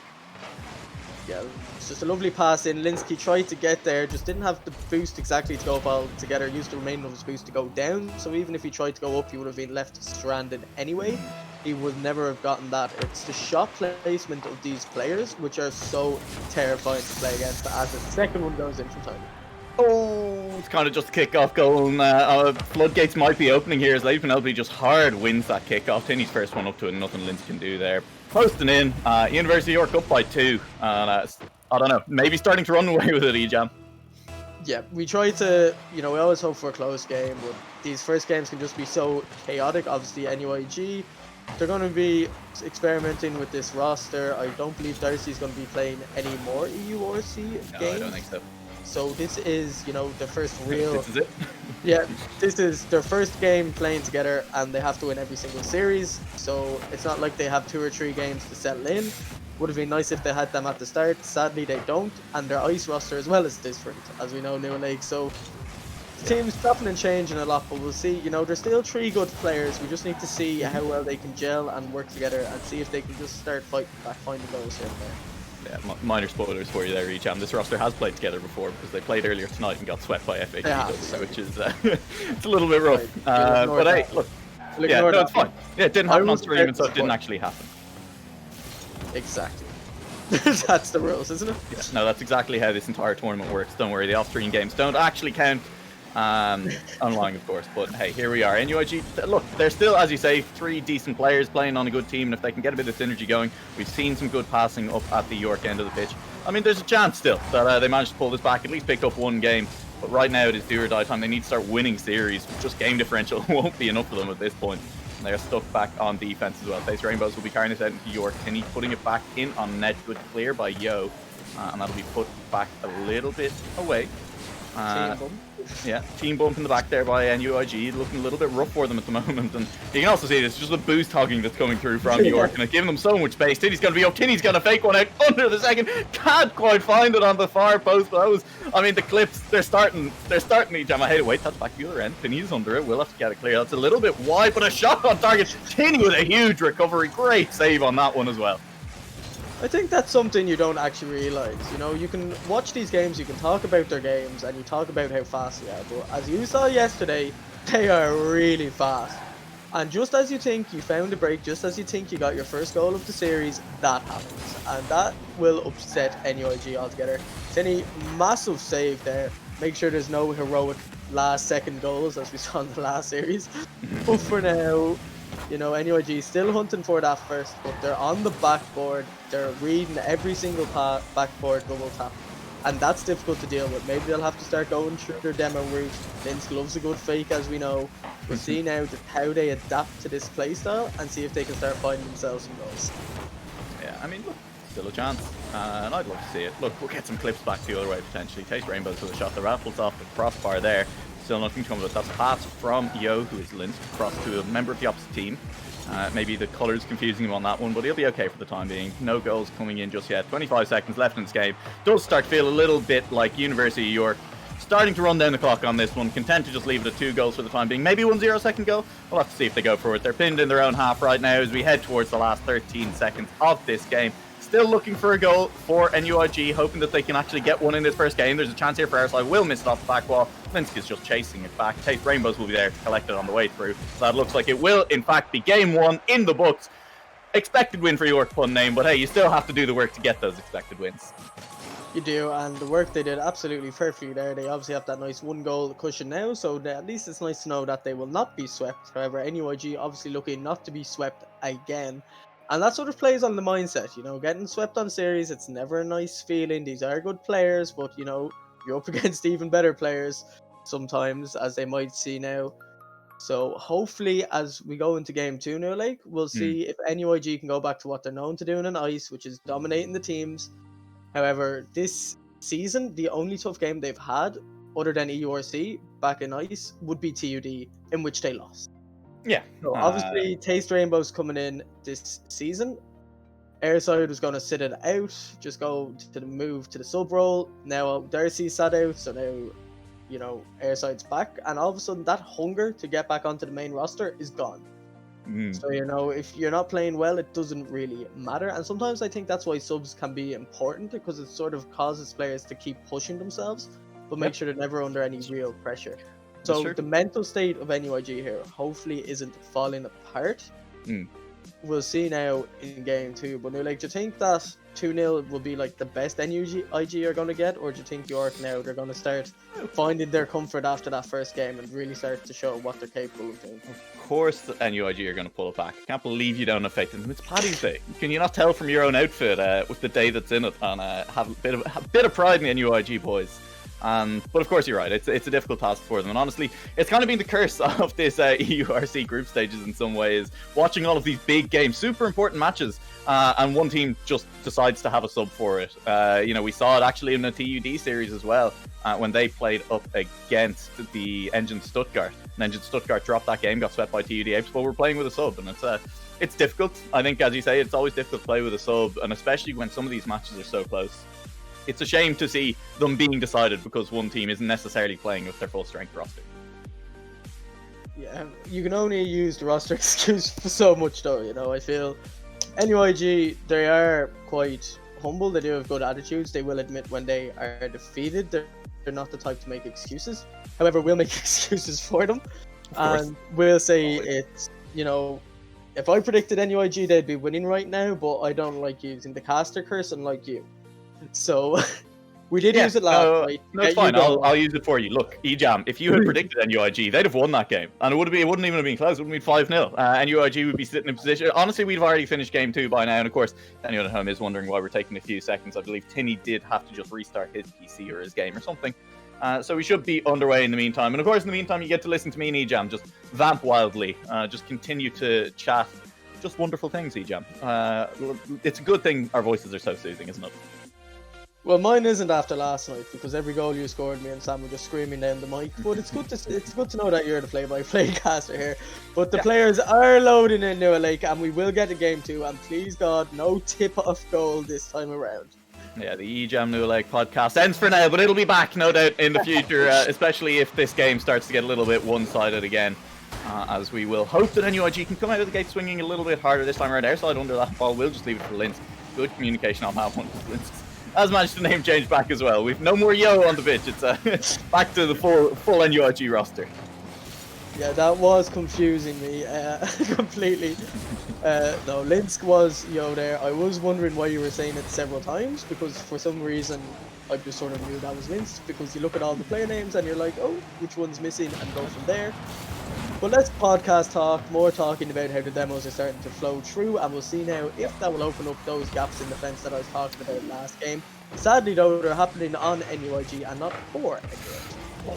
There was a chance though, and it was off the back of a big clear from Taste Rainbows, who kind of, I think, will just end up playing a third-man role in this NUIG squad. Is a little bit potentially slower than those other two players who play normally on this main roster.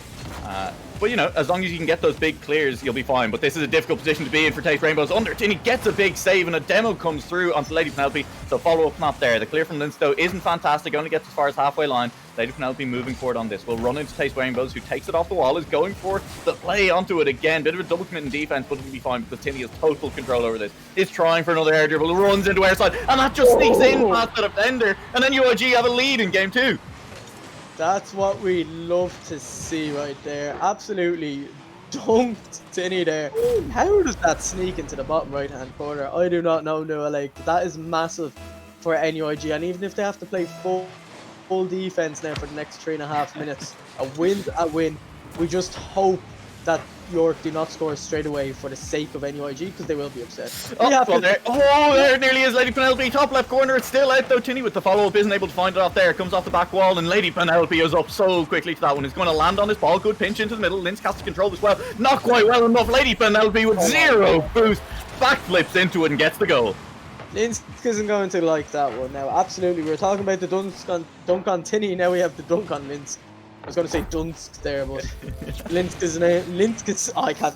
No, like, I don't know how to speak. Please take over. Words are hard. That was rough. I mean, Linsk had a bit of boost, had a bit of time, popped it high, and Lady Penelope just read it really well.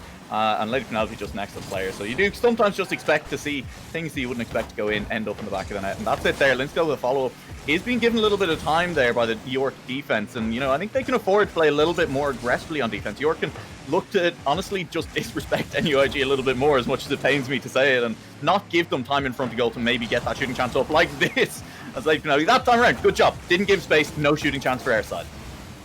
Yeah, that was good. I was going to say Caractan Taste Rainbows now, taking the clear off the roof. And you're like, why do Irish players change their name so much? Well, Taste Rainbows is not Caractan. Those are entirely Oh, is separate it not? people. Sorry. No, Oh, those are entirely separate people. Caractan has not played once in a URC. Alright, there we go. Yeah. Yeah. That's why I was getting a little bit confused there. No, absolutely, yeah. Understandably so, as you're right. The problem is that sometimes people name change and sometimes two people are just different people. And telling the difference can be tough. Tinny, though, shot on target, lands under it. Beautiful piece of mechanical play from Tinny. And Linsk showing a bit of love there on Tinny's car at the end, landing right on top of him. Oh, that was just a lovely little shot. Airside, no chance of saving that. The shot to go in low and hard into the corner. These players will be so used to those shots going high and up in the top corner. So these, you know, you almost want the pre-jump shots at times. But when the shots are going low and in the bottom corner, they can be hard to read. And now York again, New Lake, they're in control. What are NUIG going to do to I don't know. I guess score goals would probably be a good start, but it's going to be difficult for them to do that when they're spending so much time stuck in their own half. Tinny is just playing with the defense like that. But hey, they've pushed a little bit too far forward, and Linz managed to get that ball clear for the time being. Tinny, though, back under it, full boost. Isn't going to take a great first touch. I was worried there, but Leighton is just reading this NUIG defense, reading these clears every single time. There's another one, wins the 50 against two people, and it's going to try for the dunk. It goes just wide of the left post. But this clip show that we were worried about is starting to come into effect a little bit here, Ejam. It's starting to come into effect. They're only one goal up, though, so they need to be careful, but that should an open net. Taste Rainbows missing the read, yeah, I just jinxed it. Caster's curse working against me this time. Unlucky not to get that read from Taste Rainbows there. Easy open shot, no way Airside saying that, but now like the clip show likely to begin.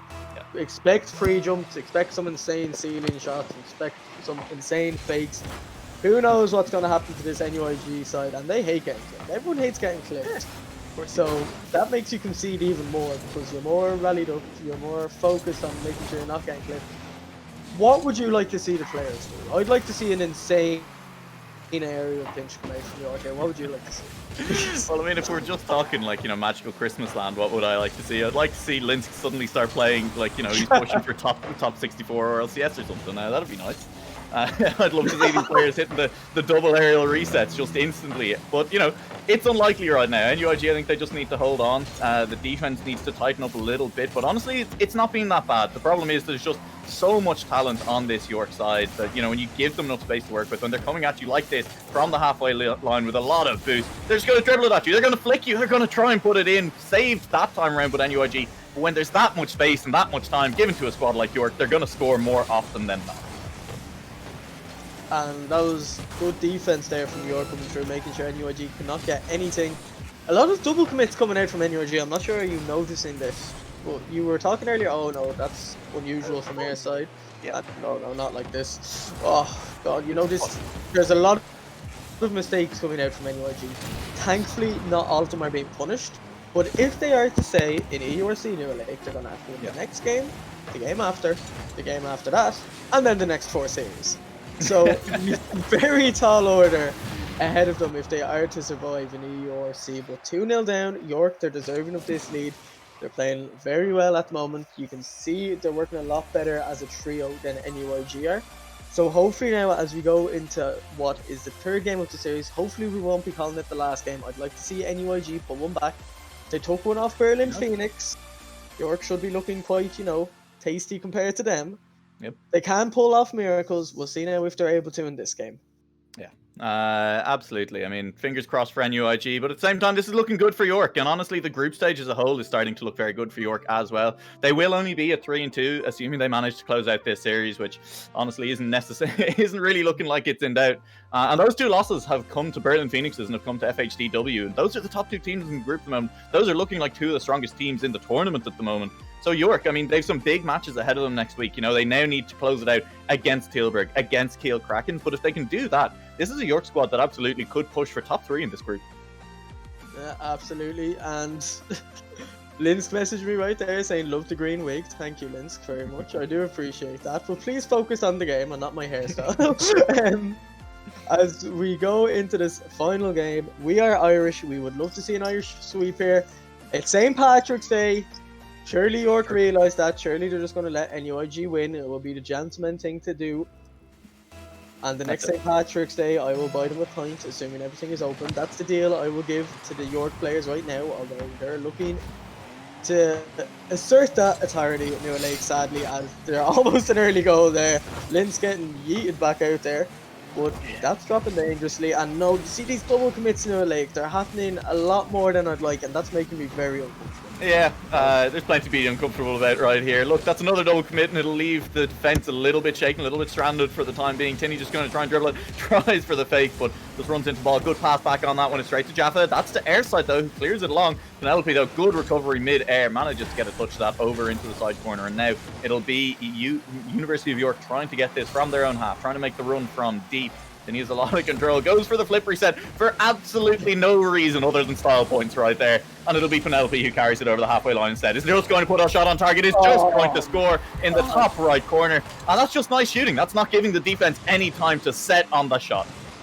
From his own box, flicks it out of his own box perfectly. I thought that was going to go top left, snuck it into top right. That was very clean. And you know who I don't think we're talking about at all this series? Jaffa. Yeah. Very under the radar, but always in the right place at the right time. What they're doing this game is a lot of pre-jump. So I think they're looking for those style points. Tinney missed the flip reset there. And this, you know, if anybody can realise that they're just messing around, they can find a nice little counter-attack. Lynn's got a good save. Airside was bumped out of the way. But the ball, New Lake, it's always coming in. That's going to be the shot. Yeah. Oh, Lady Penelope not quite there. JavaScript is under it. Linsky is up quickest too, though. And right now, yeah, look, I'll give the moral victory to NUIG if they can manage to score one goal that makes me go, ooh, damn. But hey, I mean, they need to get up to the other end of the pitch for that. They're going to get to the other end of the pitch right now. This is not going to be the goal to make me say, ooh, damn, unless something very special happens in these last few seconds. Ace Rainbows is going to not reach that ball first. Lady Penelope is quickest to that follow-up. And now here we are, sitting once again in the NUIG half, where we've spent just an awful lot of time, E-Jam. Yeah, I'd say out of the 12 or so, the demos are really coming through this time. Teams being aggressive, I guess that's one way to stop getting clipped, just killing the other team. That always works. However, if NUIG would actually kill them and use the opportunity that opens up in the defense, it might start getting going. Tinney? Here we go. Tinney? From his own box. Coast to coast, went from his own back wall, finish wasn't quite there, and JavaScript will deny even the assist by finishing Lady Penelope's shot. But, I mean, that was Tinney attempting to just use boost to the fullest. Sorry, I'm going to say something else. Yeah, he used the full tank of boost. That was a very clean air dribble. They are very difficult to do.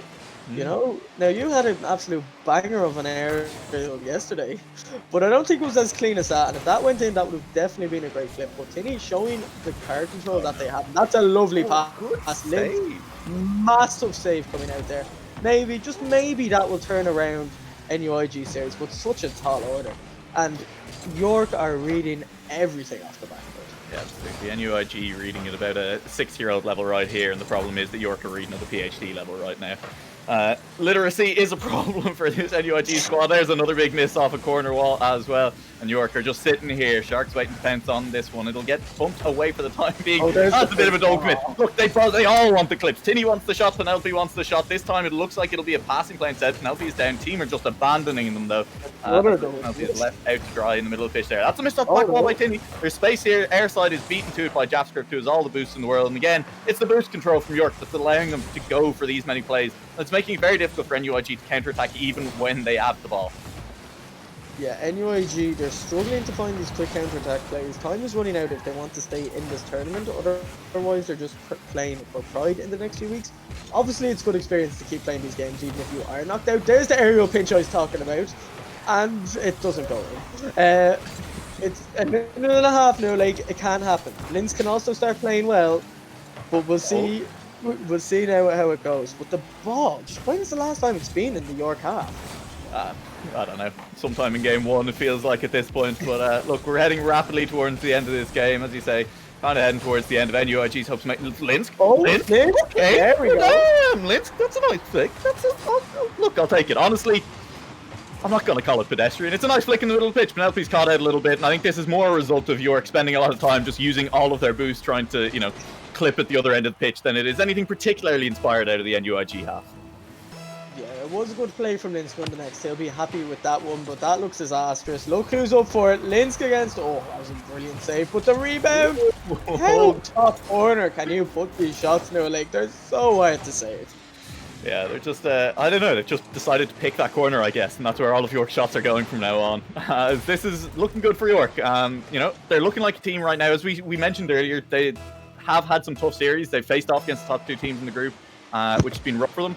But, you know, York, from here on out, they do want to start stamping their authority on this group. They have 2 important series coming up, and a big win here, showing that they are still a top side. Can't be good for the their side. Wait, clean assist their side, clean. What? Are they giving up, or was that a flip on It's a wrong? clean assist. That was... No, like, I'm lost for words. I don't know what that was, but a lovely goal coming through from airside there. Yeah, great pre-jump, great finish. I don't see what's wrong here. The double kickoffs now. I think NUIG looking a little tilted right now. This is... shot. I'm not enjoying this.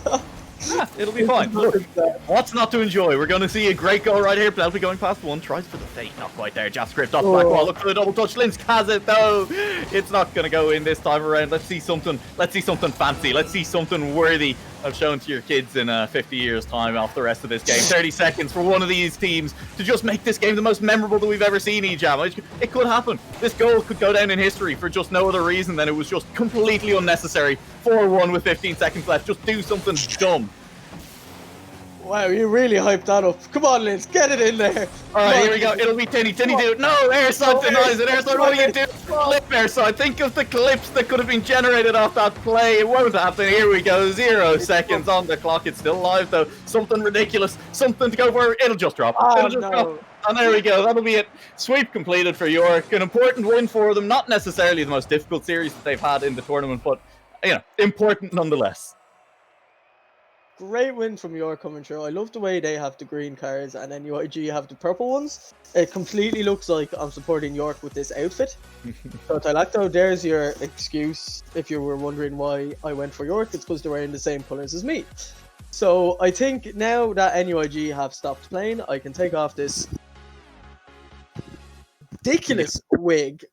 And hopefully now, you know, we'll see as the series goes on, but that was unlucky from NUIG. They did get swept for the 2nd time today on St. Patrick's Day. That was pretty unlucky, but congratulations to York. It was a well-deserved win, New Lake, and as you said, it's only going to get easier from here on out.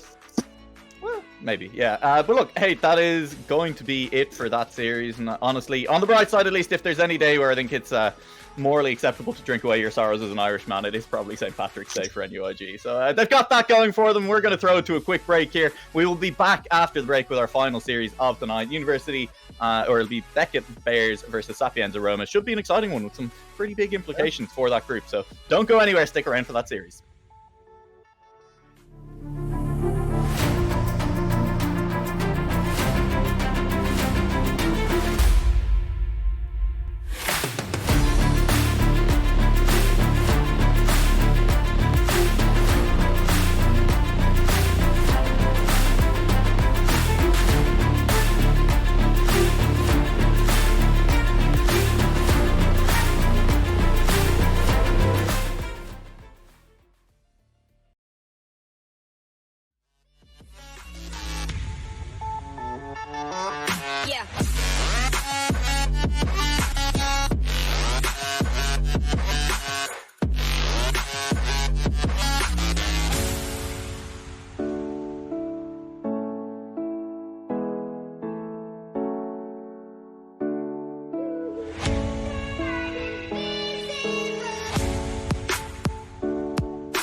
Why do I feel like I linger? Linger between the words to say the words to remember. Now we're here to take control over your body and over your soul. We're gonna take back everything and lose it all. Lose it all. Lose it all. Feel it in your arms. Feel it in your legs. Feel it on your fingertips and feel it in your head. Just let your body go. Just let your body go. Just let your body go and move to the rhythm.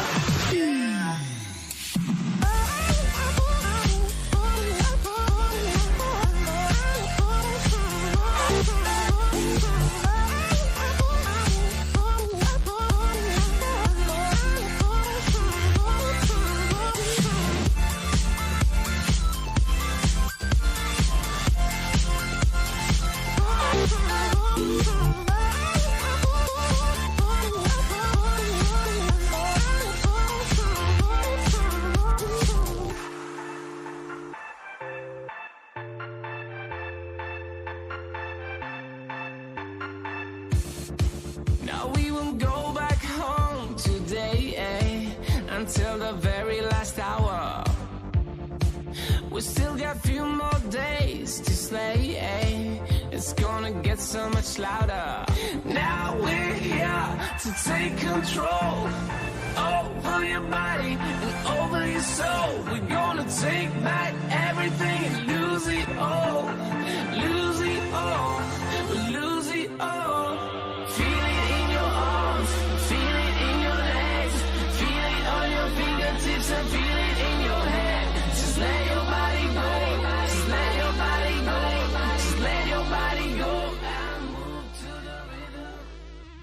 Ladies and gentlemen, welcome back to EURC, where we actually just had another sweep. And I'm afraid Neuralaic, despite his prediction and despite a lovely wardrobe of EJAM, it just wasn't enough for the NUIG Griffins. And we are joined by your player, Lady Penelope. Lady Penelope, how was that series to play? I mean, it was a little bit strange for me to watch. Ended up in the 3-0. I felt like it was game 2 was close for a second, but they had the lead for a moment. But were you comfortable and confident all the way through?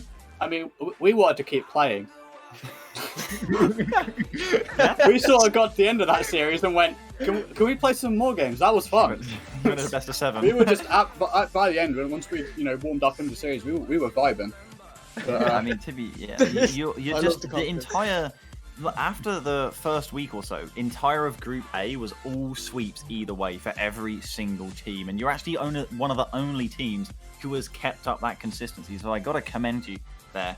No, we specifically have thrown every game every series we've lost the first game of, just on purpose. Yeah, that's why you got swept by FHEW and exactly. Berlin, right? We could have won that series. We lost the first game and went, well, that's it. Oh, that makes so much more sense now. I mean, congratulations. I think that win, barring freak scenarios where you lose your 2 remaining games and UWE win their 2 remaining games, which includes beating Berlin, I think you should be okay for top 5. Though after NSC yesterday, I don't want to promise anything. Your 2 remaining games are against Kiel Krakens and Tilburg, who interestingly are 2 teams currently sat above you in the standings. Are you confident going into them?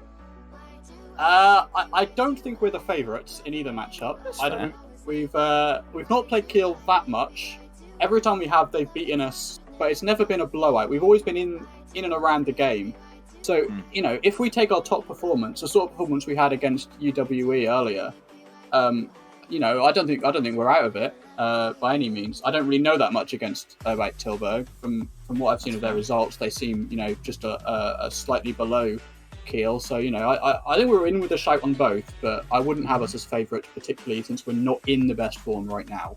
Yeah, I definitely agree. Certainly in with a shout. Let's not forget FHDW have shot up to second in the group with their win over Kiel as well. Of course, Kiel using a sub, but still huge result, 3-1 in the favour of FHDW, all 1-goal games. And while we got Lady Penelope here, EJAM, is there anything you wanted to ask about the series that has just been played? As well, it's not the first time that York and Lady Penelope have hurt Irish hearts, right? No, you have heard Irish hearts twice now. You have beaten ICE's top 2 teams. TUD and NUIG. Between the two of them, which one of those two do you think gave you the stronger opposition? You beat them both, but which one troubled you the most? I can't remember how hard the first series was to us. I remember all the games being not blowouts, but I don't think we ever felt we were going to lose it. So I don't know. I thought they were both similar, to be honest. Yeah.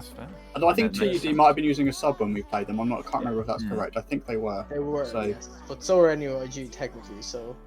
Yeah. Well, there you go. There we go. They're matched close domestically, and they're matched closely against York. We've proven science is consistent. I mean, New Lake, is there anything... I mean, certainly in terms of Group A, I think it's a huge result for York, right, New Lake. And with Lady Penelope here, clearly professional clip hitter as well, tried a couple in them series. I remember the pre-jump flick as well, which was just unfortunate. It was just painful. So if anything you'd like to ask... No, I guess, honestly... I've got one... Sorry, fire away. So I got one of those against Berlin, and I was feeling it, and then I was just a bit too high. For shame. Next series. Next time on stream, I promise I'll get a clip. Yeah, no, that's it. I was rooting either me or Timmy. You know. Especially at the end there, I was really rooting for you guys to just pull something off that'd give me something to be happy about at the end of that series. But look, I guess the only question I have that hasn't been covered is, did you remember that it was St. Patrick's Day before you went and swept an Irish team? I mean, I did, but only because I looked at the stream and one of you was dressed up in the greenest of attires. Yeah, and then predicted York. I went, what sort of excuse has he found to embarrass himself in that manner? I went, it's St. Patrick's Day. But he predicted you to win. Embarrassed myself. Excuse me, I am looking great. Thank you very much. That's what my mother told me anyway. Alright, well, before it all kicks off, Lady Penelope, security has got to get you removed. If there's anything else you'd like to say before we get you out of the studio, take it away. No, it's all good. Thanks for it's all good. And, well, best of luck. Have a good last series. Yeah, thank you, and best of luck on trying to get top 3 in Group A. And as you say, the last series of the day will be the Beckett Bears going up against Sapienza Roma, a matchup from Group B. And Sapienza Roma pretty much on their last legs. They got to do it now, or else it's going to be too late. And Beckett Bears have just come off a Game 5 overtime win against PXL. You know Loughborough are scared right now, seeing Beckett and Essex pick up wins behind you. And PXL, New Allegra, I feel like that back-to-back losses just makes their group nearly impossible now, right? Yeah, today was do or die time for PXL. They had 2 series up against Essex and up against Beckett that they needed to win to basically guarantee themselves going through, or even just put themselves in a comfortable position. And the fact that they've lost them both means that it's going to be almost unbelievably difficult for PXL to actually make it out of this group now. Honestly, it's beginning to look a lot like in this Group B, we have our top 5 locked in. This last game, if Sapienza Roma don't win, is basically going to mean that we have our top 5 in this group.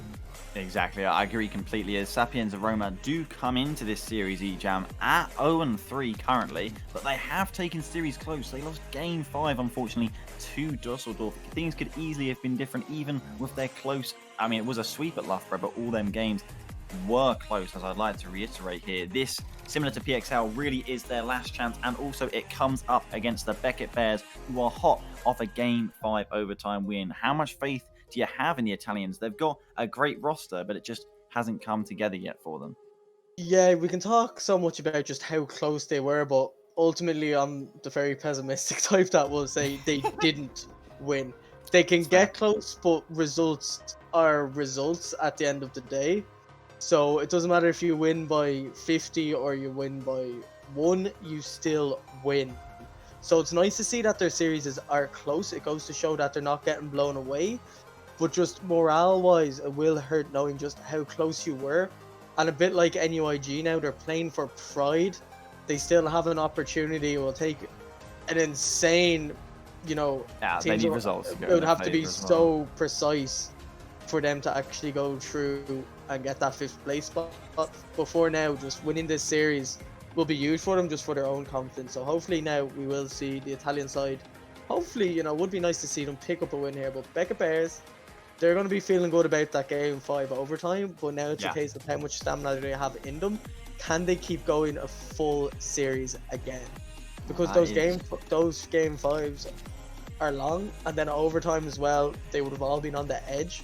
So that's mentally draining. So both teams are in a completely different spot mentally wise. So hopefully now we'll see just how each side can do.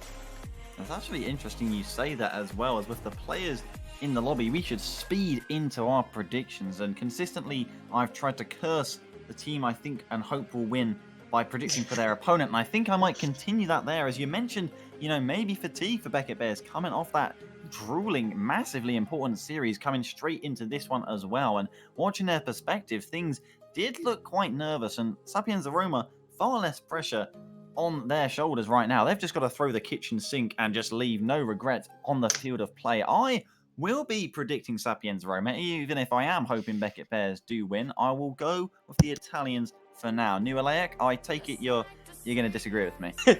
Would you believe or Tylacto, sorry, this is a historic first on the desk where I'm actually also going to go with Sapiens Roma. I think they have it in them to win this one. So, yeah, look, I'm as stunned as you are. I fully expected you to side with the British team on this, and I completely forgot that you're trying to jinx them completely.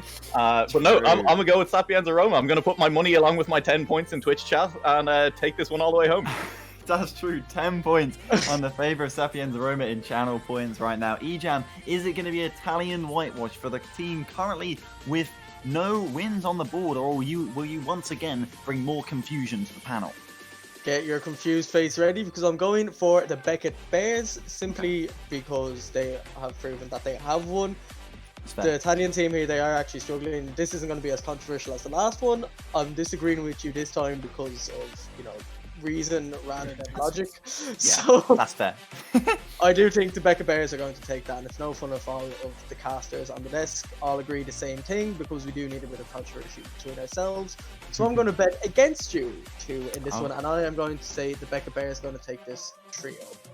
All right, well, I respect that. For this final series of the day will, of course, be the Beckett Bears going up against Sapiens Aroma in Group B. The Beckett Bears trying to push for potentially even top 3, and Sapiens Aroma desperate to stay alive in the group. Neolaic, once again, you and Ejam have disagreed, and I will let you two see out your disagreements once more on the field. We're still friends, right? Yeah, well, look, we'll talk about that off stream, okay? We don't air all our dirty laundry right now from everyone who's watching. But look, Ejam, I'll be honest, now that we've managed to get rid of the Brit as well, I can tell you the truth, which is I voted for the Italians because, I mean, have you had Italian food versus British food? It's just that much better, isn't it? So, I mean, look, we got to root for the Italians on this one. I mean, come on, boys. They have this.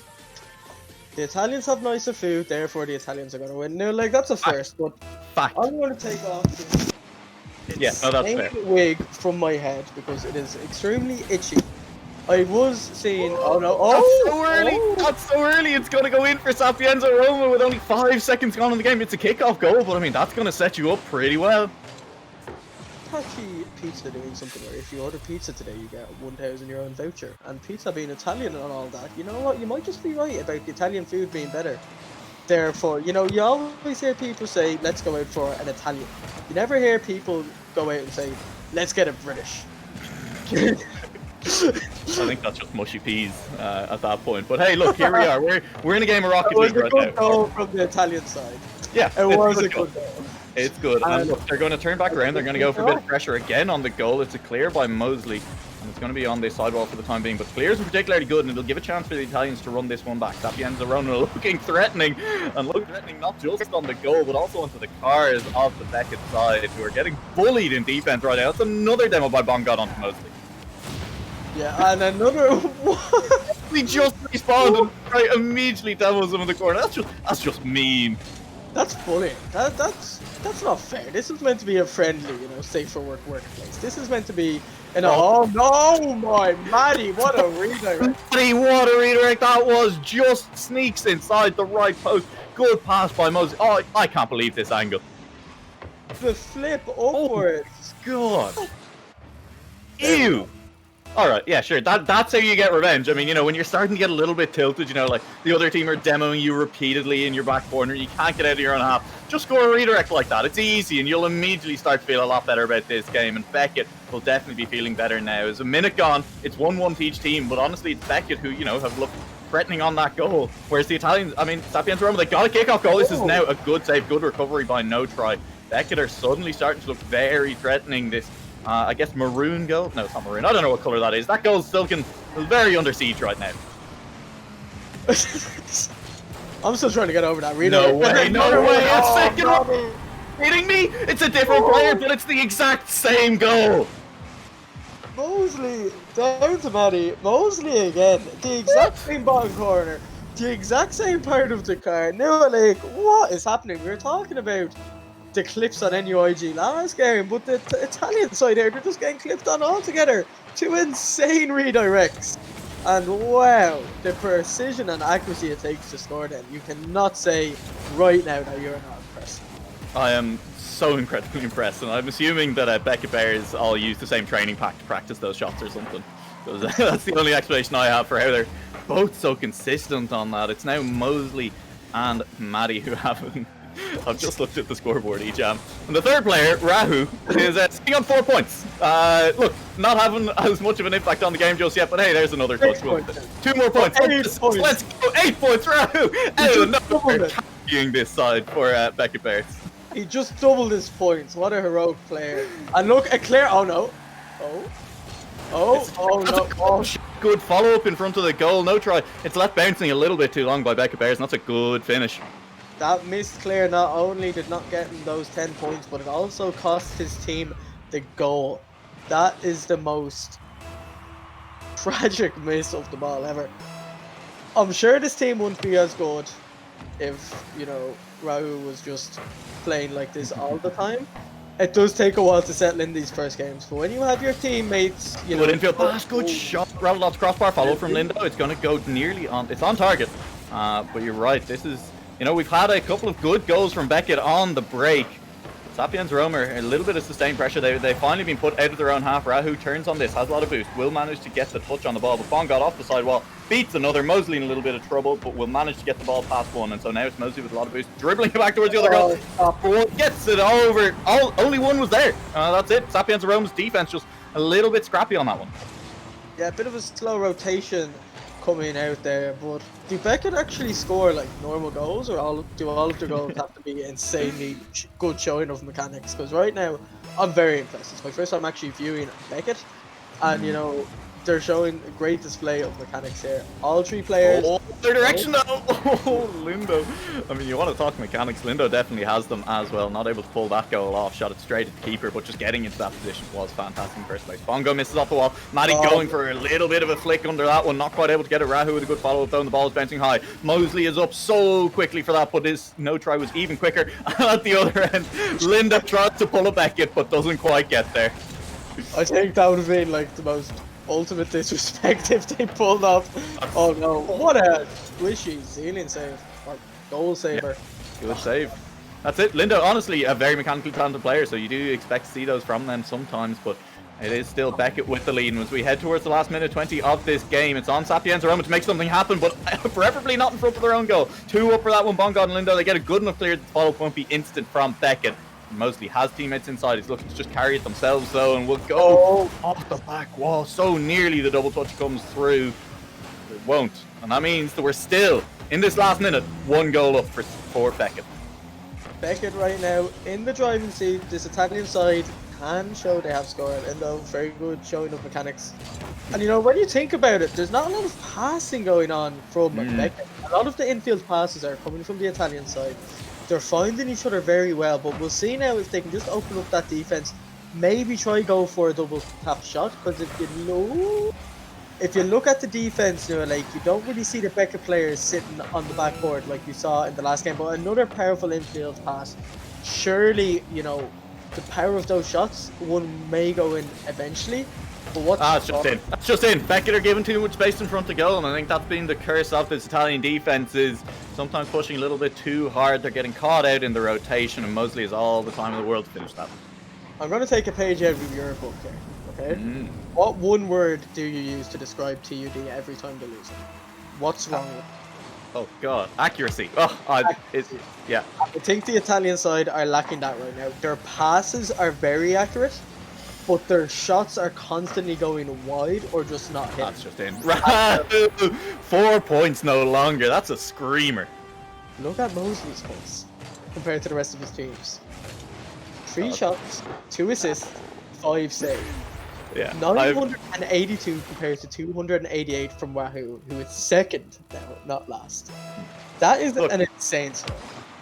Yeah, and I mean, obviously, points aren't everything in Rocket League, but when you're putting up 3 times more than anyone else in the lobby, you are doing something right. And Mosley, having scored the hat-trick this game, that is the hat-trick that's really the difference maker right now for the Beckett Bears, who will win this first game very convincingly, 5-2 in the end. And while Rome had some decent periods of pressure, not able to convert past a kickoff goal, past another fast break, it will be the Beckett Bears who win game 1. Very convincing.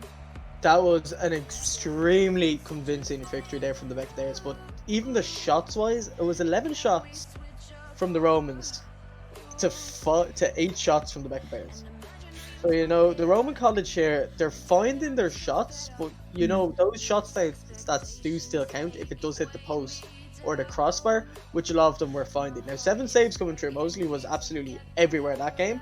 Yeah. Almost getting 3 assists, 3 goals, 3 saves, 3 shots.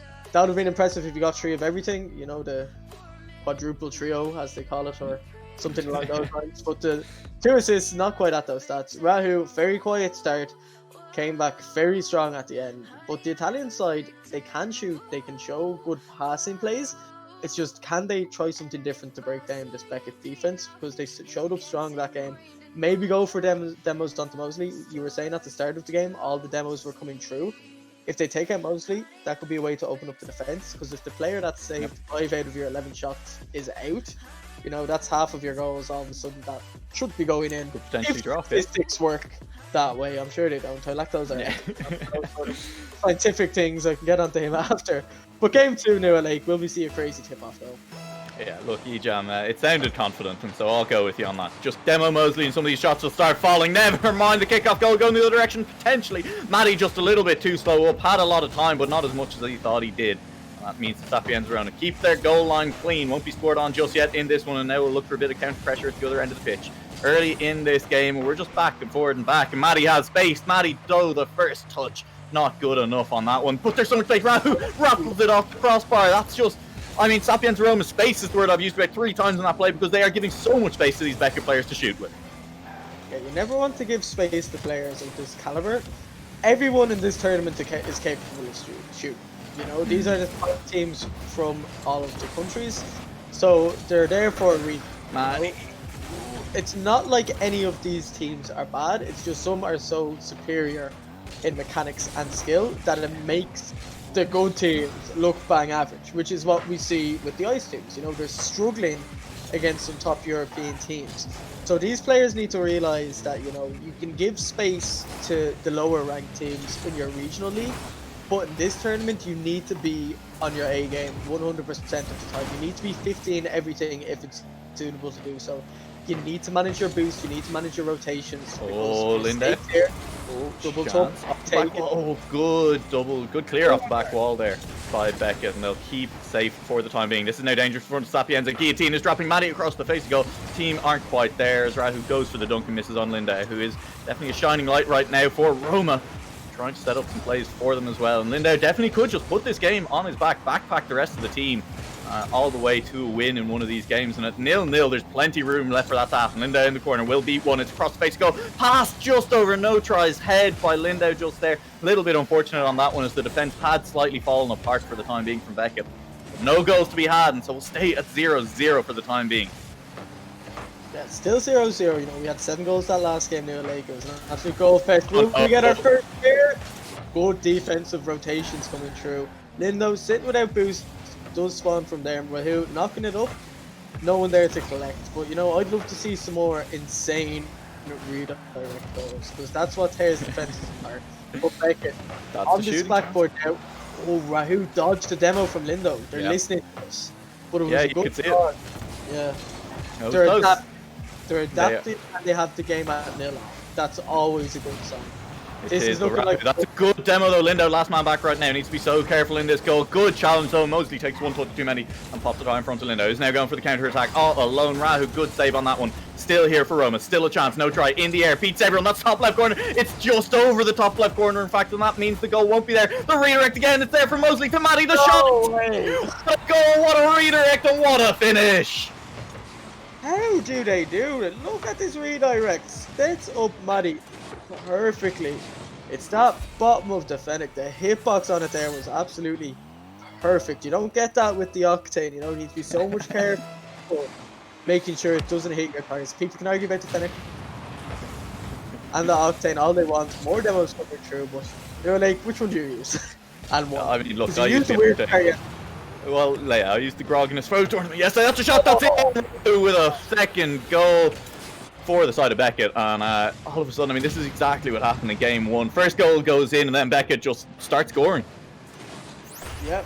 Again, Beckett, they have that 2-goal lead now. They're going to be feeling quite comfortable. We'll see now how the Italian side do come back. We were talking about before the game how they were so close in each of the series that they lost. That first game was not close. It was 5-2. They held on, but the final scoreline wasn't close. Yeah. They need this, you know, they need to realize that if they want to stay in this tournament, they need to start winning games. Yeah, absolutely. Know, otherwise, they're as anyway. Yeah, absolutely. Of course, this would be a huge win for Beckett as well. Potentially give them a chance to push for the topper half of this group, try and stay out of the lower bracket as soon as you go in. But Lindau, I think, is absolutely the player standing the most in their way. Went for a dunk attempt there and is really forcing 2-3 players to commit a lot of the time when Lindau is on the offense. The rest of the team just not there in a position to follow up. That was an attempt for sure. Lindau bumped out of the play on that one, not going to be able to follow for the time being. So it'll be Bongo and No Try, but Bongod is just bongoed out of existence in the middle of the pitch on that one. Oh, God. Do you really just go with that pun? You did. Look, it's not even a pun. It's just me adding words in random orders and seeing what sticks right now, Ejam. I like it so much, and the reason I like this is because it made me get that reaction. But a passing field. No try. No boost on try means no pass to come out as well as he runs into traffic in front of that Beckett goal. Lindau's up for this, but so is Mosley, and Mosley's banged it long down the pitch. No tries back down. Lindau's in that corner. Doesn't have boost. Will just be struggling to get back and get involved in this play as Bongo's in an awkward spot. The read attempt is there, but not quite pulled off. No try should have a big clear on this one. Lindau's demo, so the follow-up won't quite be here for Sapienza Roma for the time being. Bongo under that one misses completely. Lindau will be given time. It's up to Bongo. He's off the wall. Misses the first touch. Lindau with the second. It's popped high. No try's going to race towards it. Going to get there first, but without the angle on it. In the last 10 seconds of this game, short of a miracle. Even if Sapienza get one at the end here, it seems unlikely that they'll be able to get a second, which will mean Beckett Bears now on match point, looking for the sweep up against Sapienza Roma, looking to secure themselves this spot in the playoffs. Like, why is it that every series I cast for you seems to be trio? Like, I cannot remember the last time we did a series where a team won. So I hope the Italians now do come back, just because, you know, I'm not ready to finish for tonight. Look, you know, would you take a reverse sweep? We'll hope for the reverse sweep. My prediction will be wrong, so I don't want a reverse sweep, but I'd like them to come back 2 games after their hearts broken in game 5 overtime of like 20 minutes. Yep. Or something insane like that. We saw in RLCS over the weekend, there was a 15-minute overtime, which I say was killing the players. Beckett Bears, they came from an overtime victory in game 5, so this series looking a lot more comfortable from them. I'm not sure what their game order was, but right now, all they have to do is do what they've done the last 2 games, score first, sit back, and take those insane quick counter-attacks where they just launch it up the field and get a nice little redirect pass or redirect goal. Yeah, and I mean, look, it's been rough for Sapienza Roma. They're struggling to actually get anything going on the offense, but there's been attempts. I mean, it's been Lindau carrying it long, and maybe that's not going to work for them. You know, we've seen Lindau not quite able to finish in key moments, so maybe a few more passes in field, maybe getting other players involved in the play a little bit more could be the play for Sapienza Roma. But, you know, whatever they do, they need to do something a little bit different, because these first 2 games have been a struggle. They got 2 in the first game, they got no goals in the last game, and we are now staring down the barrel of Beckett Bears sweeping Sapienza Roma. That's not quite to tell you what could say by Lindau. Follow up there. Matty put in the first goal. Took them 5 seconds last game. They're slipping. It took them 9 this time.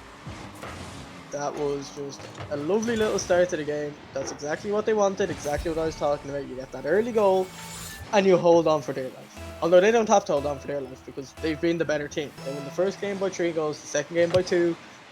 You know, will they win this game by 1? Hopefully not. We want to see more goals. That's 7-game thriller. And here we go. Oh no. Good effort. Yeah, it was very close, but Sapienza Roma is still just struggling to pull off that last little bit that they need to in order to actually, you know, get the goal. They're getting into scoring positions. This could be it though. Bongo is up for it. Will not score on that one. Matty should have clear. takes it over to the side wall. That's into traffic. There's a lot of Roma players over here. No try. Second touchdown isn't good. The idea is there, but the execution isn't. But that's allowed for Lindo to turn. Good bump by Mosley will give the rest of his team plenty of time to reset, plenty of time to get this ball clear and all the way down the pitch. It is now heading dangerously towards the Roma goal. It's heading even more dangerously as Matty turns it on, but not going to go in this time around. The goal line is saved for now, but that's just a pass into the pitch. That's a pass to Rahu, who puts it into the defenders. No try. Down to Bongo. Shooting chance into Matty. There's always a player on the line for Beckett. They're always cleaning it up. Lindo just sails under that ball, and there's no one back for Roma right now, as Beckett are heading with purpose down this pitch. They're in front of the goal, but I say with purpose. They just abandoned that ball in the middle of the pitch. Yeah, the purpose gone straight out the window. Another case of the lovely caster curse that we have the power of using New Lake. That's a nice little pinch. Not enough power maybe to see it go right in front of the goal. But, you know, good mechanical displays here. That's open. Matty unable to get there in the end. Good little fear from God. And the Italians, they're not going out without a fight, although saying shot, Matty. Oh my god, the finishing honestly from Beckett has been sublime in this series. They've looked so good in front of goal. The shot placement has been great. It's just these first touches, bang, they're beautiful to see. Not going out without a fight, and then that happens, as I was just talking about the caster curse. Why does this happen to me now, like? It's rough. But hey, this is the scoreline our last game finished at. We're going to hope that this isn't what it finishes at this time around, because, I mean, you want to see Rome get back into it. This is the way. Rahu puts in another one, and it is 3-0 now for Becca Bears. Yeah, it's going to take an absolute miracle for this Italian side to come back. They have to score 4 goals, then win the next 2 games, and then win the next 4 series, I believe. So, if I recall, this is the exact same thing I was saying in that last game of the NUIG series. It's a very tall task, but they still have 3 minutes. So hopefully we'll see them go, you know, maybe get 1 or 2 more goals. But Beckett right now, clear drivers, playing very well, constantly knocking the ball into the Italian half. And we'll see now just how the Italians answer what has been incredible accuracy. Absolutely. I mean, with accuracy of their own would be the hope. Hasn't materialized so far. Lindo will have a chance in the middle of the pitch. Has beaten players again, but in doing so has knocked the ball into a position that Rome can't really follow up on. They will now be doing so. It's given back to them off of the clear, but the second clear is better. And Matty to Mosley, the redirect, the double touch after the redirect. Oh. Kidding? Are you kidding? What is happening? Look at that's knocked it up. Oh, that's the shot you can only dream of doing. That's the only shot so size casters can dream of doing. An incredible display of mechanics. Take serious composure to pull those shots off. The aerial control, the boost management, everything was perfect there.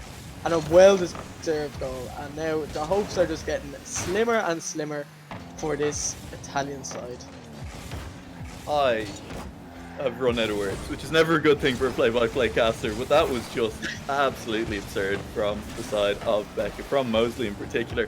It was looking great. This is looking like a team that, honestly, you know, we were talking about. They can now, if they win this series, which, you know, looking very likely that they will, they can push to be in the top half of their group pretty easy. That's just going to go in. It's now 5-0. This is turning into a wash. Sapiens Rome will be looking to get out of here sooner rather than later. But, you know, we're looking now at this Beckett squad, who have 2 very important series coming up. You know, they still have to play Essex. They still have to play Dusseldorf. Before this series, I would have easily given that to Dusseldorf. I would have said, you know what, Dusseldorf, they've looked like one of the best teams in this group. Again, one of the best teams in the tournament at the moment.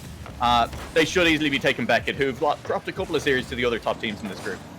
But right now, I mean, Beckett, if they're in this form, I mean, I think they could, like, I'd almost love to see them up against Berlin Phoenixes. That would be interesting. Of course, NUIG, one of the teams showing that, you know, they can get games taken off them, the Berlin Phoenix. They can have their off games. Just because they have T grade doesn't mean they're invincible, you know? They definitely have a huge target on the back as well, because everybody wants to be the best. But for now, you don't want to meet them straight away in the knockout stages. You want to get as high a seed as possible in your group to meet them as further down the line as you possibly can. Now, the Italian side here have a minute to score 6 goals. It's looking very unlikely. It will be insane. How about 7? I know 6 is out of the question probably, but what about 7 goals, Ejam? Well, 7 goals, 60 seconds, you know, you're looking at a goal every 8 seconds or so. That will be insane. I already owe you money for the Jam Invitational. I'll owe you even more money if the Italian side win this game. They're looking good. This might be the start. No, game over. Yeah. No insane comeback. I'm calling. My heart goes to this Italian side. Sapienza Roma. They've had some close series. Game 1 of this, well, you know, was quite close for a while. Game 2, just 2-0. Again, quite close. Scoring chances were there. You know, they took they took one of the top teams in this group to 5 games. You know, they went to 5 games with Dusseldorf as well. And they have yet to pick up a series win. I mean, it feels like they've deserved one here or there. They've played good Rocket League, and sometimes it just doesn't fall your way. When it just doesn't quite fall your way this consistently, it is just rough. Oh, the demo! Oh no! The goal was open. The demo on the last defender. Maddie tried to dribble it in. Unfortunately, couldn't get the ball up on the roof of his car. He just ended up pulling it right. 6-0, 6 seconds left. Will we get a 7th? No. Good clear from the Italian defender. It is number 7. Not quite the 0-second goal. It'll be 1 second left. We'll get a kickoff. Game will end. Sapienza Roma drop to Beckett Bears. Beckett Bears will move all the way up to 4-1 on the day, as they have managed to take down their other match of the day as well when they beat PXL in a Game 5 overtime. That'll mean that Beckett Bears will be tied for first in this group right now, which is kind of insane. They are losing to Erasmus on the head-to-head, but Beckett Bears, man, all of a sudden, potentially looking to secure themselves top 3 here. Top 3 is always a lovely position to be in. You don't want to go into that loser bracket straight away. So it's nice to see just how well the Beckett Bears are playing. That was obviously a much more comfortable win than a Game 5 overtime. I would have taken a 3-0 over a 5-0 every day. Now, like, you know I love the bragging rights over you. How many of your predictions did you get right today? Look, I don't keep track of these things, and luckily for me, there's no database to keep track of them either. Well, I do. And our head-to-head record today is 2-0 to E-Jam. So I will take those bragging rights going into Ice on Tuesday. Before now, like, you know I love asking the awkward questions. You're a player of the series and what? I'm going to give it to Mosley just purely off of that ridiculous redirect into double touch off the backboard. Honestly, I barely remember what happened in the rest of the series. That has blown anything else clean out of my mind, E-Jam. But hey, that's going to be it. The series is now done. It doesn't matter what happened in it, but there's one thing left to do before we head for the day. We're going to throw it to a quick break. We're going to come back. There's going to be a desk. There's going to be an interview with one of the players from Beckett Bears. I have no idea which one, and that means neither of you. You're going to have to stick around to find out.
gentlemen, welcome back to EURC, where we just had our last series of the day. And once again, Roma, just like last week, with a painful sweep that at times was close, but at other times, and certainly the end, ran away from them. They're pretty much nearly impossible, I think, for them to get out of Group B. Though, speaking of the team on the better side of history, the Beckett Bears shooting up the group into provisional second after back-to-back wins. How is that feeling, Rahu, who we've got here with us in the studio? And like I said, just how good has that got to feel? It's feeling good, man. Especially after yesterday in the UK side, it was a bit rough. So coming into this, we just needed to reset, and we got wins. So I'll take it. Yeah, that's fantastic. As EJAM, I think it's pretty much in Beckett's hands, right? If they win their next two series, of course, they've got a big one coming up against Dusseldorf as well in this coming week. They could almost secure themselves top 3 within their hands, EJAM. I mean, based off that, is there anything you'd like to ask Rahu while we've got him here? There is actually. That first game, you had a very quiet start, as if you ever look back on the match. Yeah. Don't look But back. seeing your teammates hit off those insane redirects and you being able to just ping them those passes, just how good does it feel as a team that you're just able to pass the ball so accurately and open up any defense? Do you feel like that's going to be your main strategy rather than hitting it off the backboard? Do you feel that passing is the way through defenses and like what we see with some other teams? Well, us as a team, we're very pressure heavy. I feel like we can both do the backboard thing and the passing thing, and it kind of works pretty well. I feel like for us, if one person's having a bad series or a bad game, another one can step up, and I think it just shows there. I had a bit of a rough start game 1, and then Mosley just popped off and did his thing, which we always love to see. So We love I feel to see it too. Thank you. It's unreal, really. I mean, the double touch was fantastic, but Maddie's redirect with the flip, the reverse angle in game 1 was actually unreal. New leg, what was that like to cast? And of course, while Rahu's here, if you can get past all of his bodyguards, maybe you can ask him a question too. Yeah, no, absolutely. It was absurd. I have 2 questions, and the first one is going to be, I mean, obviously, do Mosley and Maddie just have the same redirect pack that they use for training? Because I mean, that was nearly identical. Those 2 goals, like one after another, it was just bang bang. Yeah, it was kind of crazy how that happened. They're both just insane. Like, Yeah. I can't like give them enough props. Like, they're both insane players. They both know what to do. They make my job very, very easy. I just kind of sit there, flow around middle, and do whatever I need to do. Be a little clean-up man. And It's always nice to fill that role on the team. yeah, Isn't it? Yeah. So I get a second question. I mean, it's kind of been mentioned there by Ty Lacto. You know, Dusseldorf, your last kind of really big game in this group as well. Yeah.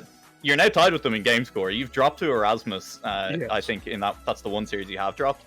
So you're kind of stuck in that 3-wide tie up at the top. Do you think you have it in you to beat Dusseldorf? I mean, if you beat them, that's huge for the standings. It'll probably just come down to game score at the top of the group then. Is it going to be a win? I feel like Dusseldorf's going to be tough, obviously, because it's Dusseldorf. We have actually scrimmed them once before, a few weeks back, and it was interesting to say the least. But I feel like if we can at least take Essex, then we have a pretty good shot. So I'm looking forward to both games, to be fair. Looking forward to it as well. I think, to be fair, it's not impossible for you to top the group, though I would say you'd need a favour, as you obviously don't have the head-to-head against Erasmus Esports Rotterdam. Their final 2 games are against the Sapienza Roma team you've just played and the Royal Claw Bankers. So I think it's fair to say that they should win their 2 series, as their 2 opponents now, I think, pretty much eliminated from Group B. So it would be very hard for you to top, though. You pretty much hold all the cards right now, Rahu, in terms of the group, as Loughborough are now pretty much begging that you beat Dusseldorf. I mean, realistically, I don't even know how much the result matters in terms of pressure on them, because they also have to play Dusseldorf, and only 4 of you can get to the top 3 spots, and yet Essex are also still in the conversation. Does that make you excited? Does that make you nervous? And after a performance like today, assuming that you're into playoffs now, which I think is pretty much locked, how confident are you in terms of how far you can go? I mean, we were just hoping to get top 5 originally. Obviously, we're very new to this whole uni scene, so to even get here is, you know, an honour in itself. I feel like if we can beat Dusseldorf, then that'll just be a huge statement. We kind of hoping to beat Essex. No offense to Essex. It's a big game. So if we can take that, then that'll be great. But they're also looking very good. So we'll just see how it goes, really. If we can get top 3, amazing. If we can get top 1, obviously even better. But yeah. Well, I mean, Newelake, if there's any questions more you have for Rahu to round out the broadcasters Group B, certainly getting very spicy near the top, and it will all be decided next week, right? Yeah, it absolutely will. I'm looking forward to those games. I think, honestly, we've covered everything we've had. If I have to ask a question, I don't know, Rahu, will you carry me to Grand Champ? I'm struggling up there myself at the moment, mate. I'm trying my best to stay up there myself, so maybe not. All right, okay. So, look, that's it. That's the last question I had. We're good. That's fantastic. Rahu, if you want to give a shout out to anyone right now, the floor is yours to take away the end of our EURC broadcast for the night, as there were some beautiful copy pastas going around in chat, some questionable sausage roll emojis. If you want to give a shout out to Mum or anything you want, the floor is yours right now. Just shout out to my 2 teammates, man. They're absolutely insane. They're pretty much the main reason Becky Bez is even a thing. So shout out to them. Hope they can continue to carry me even more through this final week and hopefully playoffs, since we're maybe probably going to get there. So yeah. Shout out to them. All right. And thank you so much for having us on. That's all good. Thank you for joining us for the interview and putting up a fantastic performance there in that series. It's been a great day and hopefully even better next week. It's been fantastic broadcast from here. Myself, Newelake at eJam. It's been fantastic bringing EURC to you this evening. Of course, we will see you next week. You won't be wanting to miss that. We hope you have a great evening watching. And of course, we'll see you then. Thank you.